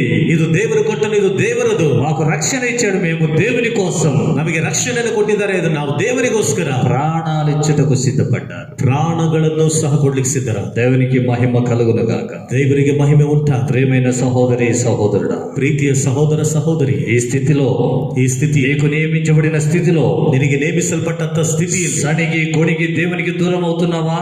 ಗುಣಗುಟ್ಟುತ್ತಾ ನೀನು ದೇವರಿಗೆ ದೂರವಾಗುತ್ತಿದ್ದೀಯಾ? నిందించి దూషించి దేవునికి దూరం అవుతున్నావా? ನಿಂದಿಸಿ ದೂಷಣೆ ಮಾಡಿ ದೇವರಿಗೆ ದೂರವಾಗ್ತಿದ್ದೀಯಾ? క్రీస్తును నమ్ముకున్నందుకు నా వారందరూ విడిచిపెట్టారని దేవుని పైన సణుగుతున్నావా? ಕ್ರಿಸ್ತನನ್ನ ನಂಬಿಕೊಂಡಿದ್ದಕ್ಕೆ ನನ್ನವರೆಲ್ಲರೂ ಬಿಟ್ಟು ಹೋಗಿದ್ದಾರೆ ಎಂಬುದಾಗಿ ದೇವರ ಮೇಲೆ ಗುಣಗುಟ್ಟುತ್ತಾ ಇದೆಯಾ? దేవుని యందు విశ్వాసం ఉంచినందుకు నన్ను నిందించుచున్నారు, దూషిస్తున్నారని దేవుని పైన దూషణ మాటలు పలుకుతున్నావా? ದೇವರ ಮೇಲೆ ನಂಬಿಕೆ ಇಟ್ಟಿದ್ದಕ್ಕೆ ನನ್ನನ್ನು ದೂಷಣೆ ಮಾಡ್ತಿದ್ದಾರೆ, ನಿಂದಿಸುತ್ತಿದ್ದಾರೆ ಎಂಬುದಾಗಿ ದೇವರ ಮೇಲೆ ದೂಷಣೆ ಮಾತುಗಳನ್ನು ಹೇಳ್ತಿದೀಯಾ? అలాగైతే నీ స్థితి పతనమైపోద్ది. ಆ ರೀತಿಯಾದ್ರೆ ನಿನ್ನ ಸ್ಥಿತಿ ಹಾಳಾಗುತ್ತದೆ. యోసేపు యోసేఫను ఏ స్థితి కలిగిన ಯಾವ ಸ್ಥಿತಿ ಅವನು ಉಂಟಾದ అందులోనే దేవునితో సహవాసం కలిగి ఉన్నాడు. ಅದರಲ್ಲಿಯೇ ದೇವರೊಂದಿಗೆ ಸಹವಾಸಗಳು. ಅಬ್ರಹಾಂ తనకు ఏ స్థితి ఎదురైనా ಅವನಿಗೆ ಯಾವ ಸ್ಥಿತಿ ಎದುರಾದ అందులోనే దేవునితో సహవాసం కలిగి ఉన్నాడు. ಅದರಲ್ಲಿಯೇ ದೇವರೊಂದಿಗೆ ಸಹವಾಸವುಳ್ಳವನಾಗಿದೆ. దేవుడు వారిని అభివృద్ధి పరిచారు. ದೇವರವರನ್ನು ಅಭಿವೃದ್ಧಿಪಡಿಸಿ. హల్లెలూయా. హల్లెలూయా. ఇప్పటికీ కూడా వారి చరిత్రను మనం ధ్యానించుకుంటున్నాం. ಈಗಲೂ ಸಹ ಅವರ ಒಂದು ಚರಿತ್ರೆಯನ್ನು ನಾವು ಧ್ಯಾನ ಮಾಡ್ತಾ ಇದ್ದೀವಿ. తరములకు నేర్చుకోగలిగిన విషయాలు వారి జీవితాల్లో జరిగినవి. ತಲಾಂತರಗಳಿಗೂ ಸಹ ನಾವು ಕಲಿತುಕೊಳ್ಳಬೇಕಾದಂತ ವಿಷಯಗಳು ಅವರ ಜೀವಿತದಲ್ಲಿ ನಡೆದಂತ ಕಾರ್ಯಗಳು. హల్లెలూయా. హల్లెలూయా. కొన్ని వేల సంవత్సరాల క్రితం జరిగిన కార్యక్రమాలు ఇవి. ಕೆಲವು ಸಾವಿರ ವರ್ಷಗಳ ಹಿಂದೆ ನಡೆದಂತ ಕಾರ್ಯಕ್ರಮಗಳು. ఈ తరములో కూడా యోసేపు చరిత్రను ధ్యానిస్తున్నాం. ಈ ತಲೆಮಾರಿನಲ್ಲಿಯೂ ಸಹ ಯೋಸೇಫರ ಚರಿತ್ರೆಯನ್ನ ಧ್ಯಾನ ಮಾಡ್ತಿದ್ದೇವೆ. దేవుని చిత్తమైతే రాబో తరములు కూడా యోసేపును ధ్యానించాలి. యోసేపు గురించి తెలుసుకోవాలి. ದೇವರ ಚಿತ್ತವಾದ್ರೆ ಮುಂಬರುವಂತ ದಿನದಲ್ಲಿ ಮುಂದಿನ ತಲೆಮಾರಿನಲ್ಲಿ ಯೋಸೇಫನ ಒಂದು ಕಾರ್ಯಗಳನ್ನ ಧ್ಯಾನ ಮಾಡಬೇಕು. హల్లెలూయా. హల్లెలూయా. అంతటి గొప్ప చరిత్ర, ಅಷ್ಟೊಂದು ದೊಡ್ಡ ಚರಿತ್ರೆ. దేవునికి మహిమ కలుగునుగాక. ದೇವರಿಗೆ ಮಹಿಮೆ ಉಂಟಾಗ ఈ దినం మనం కూడా ಈ ದಿನ ನಾವು ಸಹ మనకున్న స్థితిలోనే ನಮಗಿದ್ದಂತ ಸ್ಥಿತಿಯಲ್ಲಿ దేవునికి స్తోత్రం చెప్పాలి. ದೇವರಿಗೆ ಸ್ತೋತ್ರ ಹೇಳಬೇಕು. ఏ స్థితి ఉన్నా ಯಾವ ಸ್ಥಿತಿ ಇದ್ರು మనల్ని దేవుడు హెచ్చించేంత వరకు ನಮ್ಮನ್ನ ದೇವರು ಹೆಚ್ಚಿಸುವ ತನಕ మనల్ని మనం తగ్గించుకొని ನಮ್ಮನ್ನ ನಾವೇ ತಗ್ಗಿಸಿ ఆయన మనకు ఉంచిన స్థితిలోనే ಆತನು ನಮಗಿಟ್ಟಂತ ಸ್ಥಿತಿಯಲ್ಲಿ నమ్మకస్తులుగా జీవిస్తాం. ನಂಬಿಗಸ್ತರಾಗಿ పరిశుద్ధతను కాపాడుకుందాం. ಪರಿಶುದ್ಧತೆಯನ್ನು ಕಾಪಾಡಿ ఆయన మార్గంలో మనం స్థిరపడదాం. ಆತನ ಮಾರ್ಗದಲ್ಲಿ ನಾವು ಸ್ಥಿರಪಡ. దేవుడు తన మాటలు దీవించునుగాక. ದೇವರು ತನ್ನ ಮಾತುಗಳನ್ನು ಆಶೀರ್ವದಿಸಿ. ఆమేన్. ಆಮೇನ್. ప్రార్థన చేసుకుందాం. తలలో వచ్చండి. ತಲೆಗಳನ್ನು ಬಾಗಿಸಿರಿ ಪ್ರಾರ್ಥನೆ ಮಾಡಿಕೊಳ್ಳಿ. ఈ మాటలు వింటున్న మనం ಈ ಮಾತುಗಳನ್ನು ಕೇಳುತ್ತಿರುವ ನಾವು ఒక నూతనమైన తీర్మానం చేసుకుందాం. ಒಂದು ಹೊಸದಾದ ತೀರ್ಮಾನ ಮಾಡಿಕೊಳ್ಳಿ. మనకి ఏ స్థితి ఉన్నా ನಮಗೆ ಯಾವ ಸ್ಥಿತಿ ಇದ್ದ అందులోనే ಅದರಲ್ಲಿಯೇ మనం నమ్మకస్తులుగా ఉండాలి. ನಾವು ನಂಬಿಗಸ್ತರಾಗಿ పరిశుద్ధతను కాపాడుకోవాలి. ಪರಿಶುದ್ಧತೆಯನ್ನು ಕಾಪಾಡಿ విశ్వాస మార్గంలో స్థిరపడాలి. ನಂಬಿಕೆಯ ಮಾರ್ಗದಲ್ಲಿ ನಾವು యోసేపు ఇంటివారే వ్యతిరేకులయ్యారు. ಯೋಸೇಫನಿಗೆ ಮನೆಯವರೇ ವಿರೋಧಿಗಳಾದರು. అతన్ని ద్వేషించారు. ಅವನನ್ನು ದ್ವೇಷ ಮಾಡಿದ್ರು. వేరే వాళ్ళకు అమ్మి వేశారు. ಬೇರೆಯವರಿಗೆ ಮಾರಿಬಿಟ್ರು. అతడు వెళ్ళిన స్థలంలో కూడా ಆತನು ಹೋದಂತ ಸ್ಥಳದಲ್ಲಿಯೂ ಸಹ ఆ పోతిఫర్ ఇంట్లో గొప్ప అధికారం దొరికింది. ಆ ಫೋಟಿಫರ್ನ ಮನೆಯಲ್ಲಿ ಒಂದು ದೊಡ್ಡ ಅಧಿಕಾರ ಸಿಕ್ಕಿತು. అయినప్పటికీ అధికారాన్ని దురుపయోగం చేసుకోకుండా ಆದಾಗಲೂ ಆ ಒಂದು ಅಧಿಕಾರವನ್ನ ಆತನು ದುರುಪಯೋಗ ಮಾಡಿಕೊಳ್ಳದೆ దేవుని భయము కలిగి ದೇವರ ಭಯವುಳ್ಳವನಾಗಿ తనకు ఎదురైన పాపాన్ని ద్వేషించి ಅವರಿಗೆ ಎದುರಾದಂತ ಪಾಪವನ್ನ ದ್ವೇಷ ಮಾಡಿ వెళ్ళిపోయాడు. ಹೊರಟೋದನು. చెరసాల్లో పడ్డాడు. ಸೆರೆಮನೆಯಲ್ಲಿ ಬಿದ್ದ. చెరసాల్లో సంఖ్యలు అతన్ని బాధించాయి. ಸೆರೆಮನೆಯಲ್ಲಿ ಸರಪಣಿಗಳವನನ್ನ ಬಾಧಿಸಿತು. అతడు కృంగిపోయాడు. ಆತನು ಕುಗ್ಗಿ ಹೋದ. అతని ప్రాణం బాధపడింది. ಅವನ ಪ್ರಾಣವು ಬಾಧೆಪಟ್ಟಿತು. వీటన్నిటి కారణం ಇದೆಲ್ಲದಕ್ಕೂ ಕಾರಣ సర్వశక్తుడైన దేవుడు, ಸರ್ವಶಕ್ತನಾದ ದೇವರು యోసేపును పరిశోధించుచూ వచ్చాడు. ಯೋಸೇಫನನ್ನು ಪರಿಶೋಧಿಸುತ್ತಾ అతని ఉత్తమమైన నాయకుడు చేయాలని, ಆತನನ್ನು ಉತ್ತಮವಾದ ನಾಯಕನನ್ನಾಗಿ ಮಾಡಬೇಕೆಂದು, ఐగుప్తు దేశపు చుట్టూ ఉన్న దేశపు ప్రజలు పోషించాలని, ಐಗುಪ್ತ ದೇಶದಲ್ಲಿ ಸುತ್ತಮುತ್ತಲಿನ ದೇಶಗಳನ್ನ ಅವನು ಪೋಷಣೆ ಮಾಡಬೇಕೆಂದು దేవుడు ఉద్దేశం కలిగి ఉన్నాడు. ದೇವರು ಉದ್ದೇಶವುಳ್ಳವನಾಗಿದ್ದಾನೆ. ఈ దిన దేవుడు మనకు పెట్టిన స్థితిలో మనం నమ్మకంగా ఉంటే, ದೇವರು ನಮಗೆ ಇಟ್ಟಂತ ಸ್ಥಿತಿಯಲ್ಲಿ ನಾವು ನಂಬಿಗಸ್ತರಾಗಿ ಇದ್ದರೆ, మనల్ని ద్వేషించిన వారికి, ನಮ್ಮನ್ನ ದ್ವೇಷ ಮಾಡಿದವರಿಗೆ ఒక దినం మనల్ని పోషకులుగా దేవుడు చేస్తాడు. ಒಂದು ದಿನ ನಮ್ಮನ್ನ ಪೋಷಕರನ್ನಾಗಿ ನೇಮಕ ಮಾಡುತ್ತಾನೆ. ನಿಂದಿಸಿ నింద వేసి ನಿಂದೆ ಹಾಕಿ పాపానికి ప్రేరేపించే వారిపైన, ಪಾಪಕ್ಕೆ ಪ್ರೇರೇಪಿಸುವವರ ಮೇಲೆ ఒక దినం దేవుడు మనల్ని అధికారులుగా చేస్తాడు. ಒಂದು ದಿನ ದೇವರು ನಮ್ಮನ್ನ ಅಧಿಕಾರಿಯನ್ನಾಗಿ ಮಾಡುತ್ತಾನೆ. దేశమంతటికి, ದೇಶ ಎಲ್ಲಕ್ಕೂ ప్రయోజకులుగా చేస్తాడు. ಪ್ರಯೋಜಕರನ್ನಾಗಿ ಮಾಡುತ್ತಾನೆ. పెద్దలకు బుద్ధి చెప్పేవారుగా, ಹಿರಿಯರಿಗೆ ಬುದ್ಧಿಯನ್ನ ಹೇಳುವಂತವರಾಗಿ మనల్ని నిలబెడతాడు. ನಮ್ಮನ್ನು ನಿಲ್ಲಿಸುತ್ತಾನೆ. ప్రభు మనల్ని హెచ్చించేంత వరకు, ಕರ್ತನು ನಮ್ಮನ್ನ ಹೆಚ್ಚಿಸುವ ತನಕ దీన మనస్కులై, ದೀನ ಮನಸ್ಸುಳ್ಳವರಾಗಿ, దేవుని భయము కలిగి, ದೇವರ ಭಯವುಳ್ಳವರಾಗಿ, ఆయన బలిష్టమైన చేతి క్రింద మనం ఉందాం. ಆತನ ಬಲಿಷ್ಠವಾದ ರೆಕ್ಕೆಗಳ ಕೆಳಗೆ ನಾವಿರೋಣ. ప్రార్థన చేసుకుందాం. ಪ್ರಾರ್ಥನೆ ಮಾಡಿ. ప్రేమ కలిగిన మా తండ్రి, ಪ್ರೀತಿಯುಳ್ಳ ನಮ್ಮ ತಂದೆ, మీ పరిశుద్ధమైన నామాన్ని బట్టి స్తోత్రం. ನಿಮ್ಮ ಪರಿಶುದ್ಧವಾದ ನಾಮಕ್ಕಾಗಿ ಸ್ತೋತ್ರ. మాకు ఏ స్థితి నియమించినా ನಮಗೆ ಯಾವ ಸ್ಥಿತಿ ನೇಮಕ ಮಾಡು, ఆ స్థితిలోనే మీతో సహవాసం కలిగి ఉండాలని ಆ ಸ್ಥಿತಿಯಲ್ಲಿಯೇ ನಿಮ್ಮೊಂದಿಗೆ ಸಹವಾಸವುಳ್ಳವರಾಗಿರಬೇಕೆಂದು భక్తుడైన పౌలు కొరింథీ సంఘంతో మాట్లాడుతున్నాడు. ಭಕ್ತನಾದ ಪೌಲನು ಕೊರಿಂಥಿ ಸಭೆಯೊಟ್ಟಿಗೆ ಮಾತನಾಡುತ್ತಿದ್ದಾನೆ. ఈ దినం ఆ మాటలు మేము ధ్యానించుకున్నాం. ಈ ದಿನದಲ್ಲಿ ಆ ಮಾತುಗಳನ್ನು ಧ್ಯಾನ ಮಾಡಿದ್ದೇವೆ. అవును ప్రభువా, ಹೌದು ಕರ್ತನೆ. ప్రతి ఒక్క వ్యక్తి జీవితంలో ఒక ఉద్దేశాన్ని మీరు కలిగి ఉన్నారు. ಪ್ರತಿಯೊಬ್ಬ ವ್ಯಕ್ತಿಯ ಜೀವಿತದಲ್ಲಿ ನೀವು ಒಂದು ಉದ್ದೇಶವುಳ್ಳವರಾಗಿದ್ದೀರಿ. అబ్రహాం విషయంలో ఒక ఉద్దేశం కలిగి ఉన్నారు. ಅಬ್ರಹಾಮನ ವಿಷಯದಲ್ಲಿ ನೀವು ಒಂದು ಉದ್ದೇಶವುಳ್ಳವರಾಗಿದ್ದೀರಿ. అలాగే యోసేపు విషయంలో ఒక ఉద్దేశం కలిగి ఉన్నారు. ಹಾಗೆ ಯೋಸೇಫನ ವಿಷಯದಲ್ಲಿ ಒಂದು ಉದ್ದೇಶವುಳ್ಳವರಾಗಿದ್ದೀರಿ. అతన్ని మీరు పరిశోధించి ಆತನ ನೀವು ಪರಿಶೋಧನೆ ಮಾಡಿ కొన్ని స్థితులు అతనికి ఎదురవునట్లుగా చేసి ಕೆಲವು ಸ್ಥಿತಿಗಳು ಅವನಿಗೆ ಎದುರಾಗುವ ಹಾಗೆ ಮಾಡಿ అందులో అతన్ని పైకి తీసుకొచ్చి ಅದರಲ್ಲಿ ಆತನನ್ನ ಮೇಲಕ್ಕೆ ಕರೆತಂದು ఐగుప్తులో నాయకునిగా చేశారు. ಐಗುಪ್ತದಲ್ಲಿ ನಾಯಕನಾಗಿ ಮಾಡಿದಿರಿ. ఫరో అంతటి వారుగా చేశారు. ಫರೋನಷ್ಟರ ಮಟ್ಟಿಗೆ ಆತನನ್ನ ಮಾಡಿದ್ದೀರಿ. అవును ప్రభువా, ಹೌದು ಕರ್ತನೆ. మీరు ఏ స్థితి నియమించారో ನೀವು ಯಾವ ಸ್ಥಿತಿಯನ್ನು ನೇಮಿಸಿದ್ದೀರೋ అందులో యోసేపు నమ్మకంగా ఉన్నాడు. ಅದರಲ್ಲಿ ಯೋಸೇಫನು ನಂಬಿಗಸ್ತನಾಗಿದ್ದಾನೆ. పరిశుద్ధతను కాపాడుకున్నాడు. ಪರಿಶುದ್ಧತೆಯನ್ನು ಕಾಪಾಡಿಕೊಂಡಿದ್ದಾನೆ. పాపానికి దూరంగా వెళ్ళిపోయాడు. ಪಾಪಕ್ಕೆ ದೂರವಾಗಿ ಓಡಿ ಹೋಗಿದ್ದಾನೆ. ప్రేమ కలిగిన వ్యక్తిగా జీవించాడు. ಪ್ರೀತಿಯುಳ್ಳಂತ ವ್ಯಕ್ತಿಯಾಗಿ ಜೀವಿಸಿದ್ದಾನೆ. తనకు ఎదురైన పరిస్థితులలో ಆತನಿಗೆ ಎದುರಾದಂತ ಪರಿಸ್ಥಿತಿಗಳಲ್ಲಿ మిమ్మల్ని నిందించి దూషించక ನಿಮ್ಮನ್ನ ನಿಂದಿಸಿ ದೂಷಣೆ ಮಾಡದೆ మీతో సహవాసం కలిగి జీవించాడు. ನಿಮ್ಮೊಂದಿಗೆ ಸಹವಾಸವುಳ್ಳವನಾಗಿ ಜೀವಿಸಿದಾನೆ. కాబట్టి ಆದ ಕಾರಣದಿಂದ అతడు చెప్పిన మాట ಆತನು ಹೇಳಿದ ಮಾತು ఒక దినం నెరవేరింది. ಒಂದು ದಿನ ನೆರವೇರಿತು. మా పట్ల మీ ఉద్దేశాలు ನಮ್ಮ ವಿಷಯದಲ್ಲಿ ನಿಮ್ಮ ಉದ್ದೇಶಗಳು నెరవేర్చబడినట్లు ನೆರವೇರಿಸಲ್ಪಡುವ ಹಾಗೆ యోసేపు వలె ಯೋಸೇಫನ ಹಾಗೆ మేము కూడా ನಾವು ಸಹ మాకు నియమించబడిన స్థితిలో ನಮಗೆ ನೇಮಿಸಲ್ಪಟ್ಟಂತ ಸ್ಥಿತಿಯಲ್ಲಿ పరిశుద్ధత కలిగి ಪರಿಶುದ್ಧತೆ ಉಳ್ಳವರಾಗಿ జీవించుటకు సహాయం చేయండి. ಜೀವಿಸುವುದಕ್ಕೆ ಸಹಾಯ ಮಾಡಿ మమ్మల్ందరినీ ఆ ప్రకారంగా సిద్ధపరచండి. ನಮ್ಮೆಲ್ಲರನ್ನ ಆ ಪ್ರಕಾರವಾಗಿ ಸಿದ್ಧ ಮಾಡಿ ఈ వాక్యాన్ని వింటున్న ప్రతి ఒక్కరి జీవితంలో ಈ ವಾಕ್ಯವನ್ನು ಕೇಳುತ್ತಿರುವಂತಹ ಪ್ರತಿ ಒಬ್ಬೊಬ್ಬರ ಜೀವಿತದಲ್ಲಿ ఒక నూతనమైన మార్పు ಒಂದು ಹೊಸದಾದ ಮಾರ್ಪಾಟು కలుగుటకు సహాయం చేయండి. ಉಂಟಾಗಲಿಕ್ಕೆ ಸಹಾಯ ಮಾಡ್ರಿ. మీ కృపతో నింపండి. ನಿಮ್ಮ ಕೃಪೆಯಿಂದ ತುಂಬಿಸಿ. ప్రార్థన విన్నందుకై స్తోత్రం. ಪ್ರಾರ್ಥನೆ ಕೇಳಿದ್ದಕ್ಕಾಗಿ ಸ್ತೋತ್ರ. ఈ వారమంతా ఈ ఉన్నతమైన కృప చేత నడిపించి ಈ ವಾರವೆಲ್ಲ ನಿಮ್ಮ ಉನ್ನತವಾದ ಕೃಪೆಯಿಂದ ನಡೆಸಿ మీరే మహిమ చెల్లించుకోమని ನೀವೇ ಮಹಿಮೆ ಸಲ್ಲಿಸಿಕೊಳ್ಳಬೇಕಾಗಿ యేసుక్రీస్తు నామమున ಯೇಸು ಕ್ರಿಸ್ತನ ಹೆಸರಿನಲ್ಲಿ ప్రార్థించుచున్నాము తండ్రి. ಪ್ರಾರ್ಥನೆ ಮಾಡುತ್ತಿದ್ದೇವೆ ತಂದೆ. ಆಮೆನ್. ಆಮೆನ್. ನಮ್ಮ ತಂದೆಯಾದ ದೇವರ ಪ್ರೀತಿಯು, ನಮ್ಮ ರಕ್ಷಕನಾದ ಯೇಸು ಕ್ರಿಸ್ತನ ಕೃಪೆಯು, ಪವಿತ್ರಾತ್ಮನ ಅನ್ಯೋನ್ಯ ಸಹವಾಸವು ಇಲ್ಲಿ ಸೇರಿ ಬಂದಂಥ ನಮ್ಮೆಲ್ಲರೊಟ್ಟಿಗೂ, ಲೋಕದಲ್ಲಿ ಆತನನ್ನು ಪ್ರೀತಿ ಮಾಡುವಂಥ ಎಲ್ಲ ಪರಿಶುದ್ಧರೊಟ್ಟಿಗೂ ಸದಾಕಾಲ ನೆಲೆಯಾಗಿರಲಿ. Amen, amen, amen. Praise Lord. God bless you.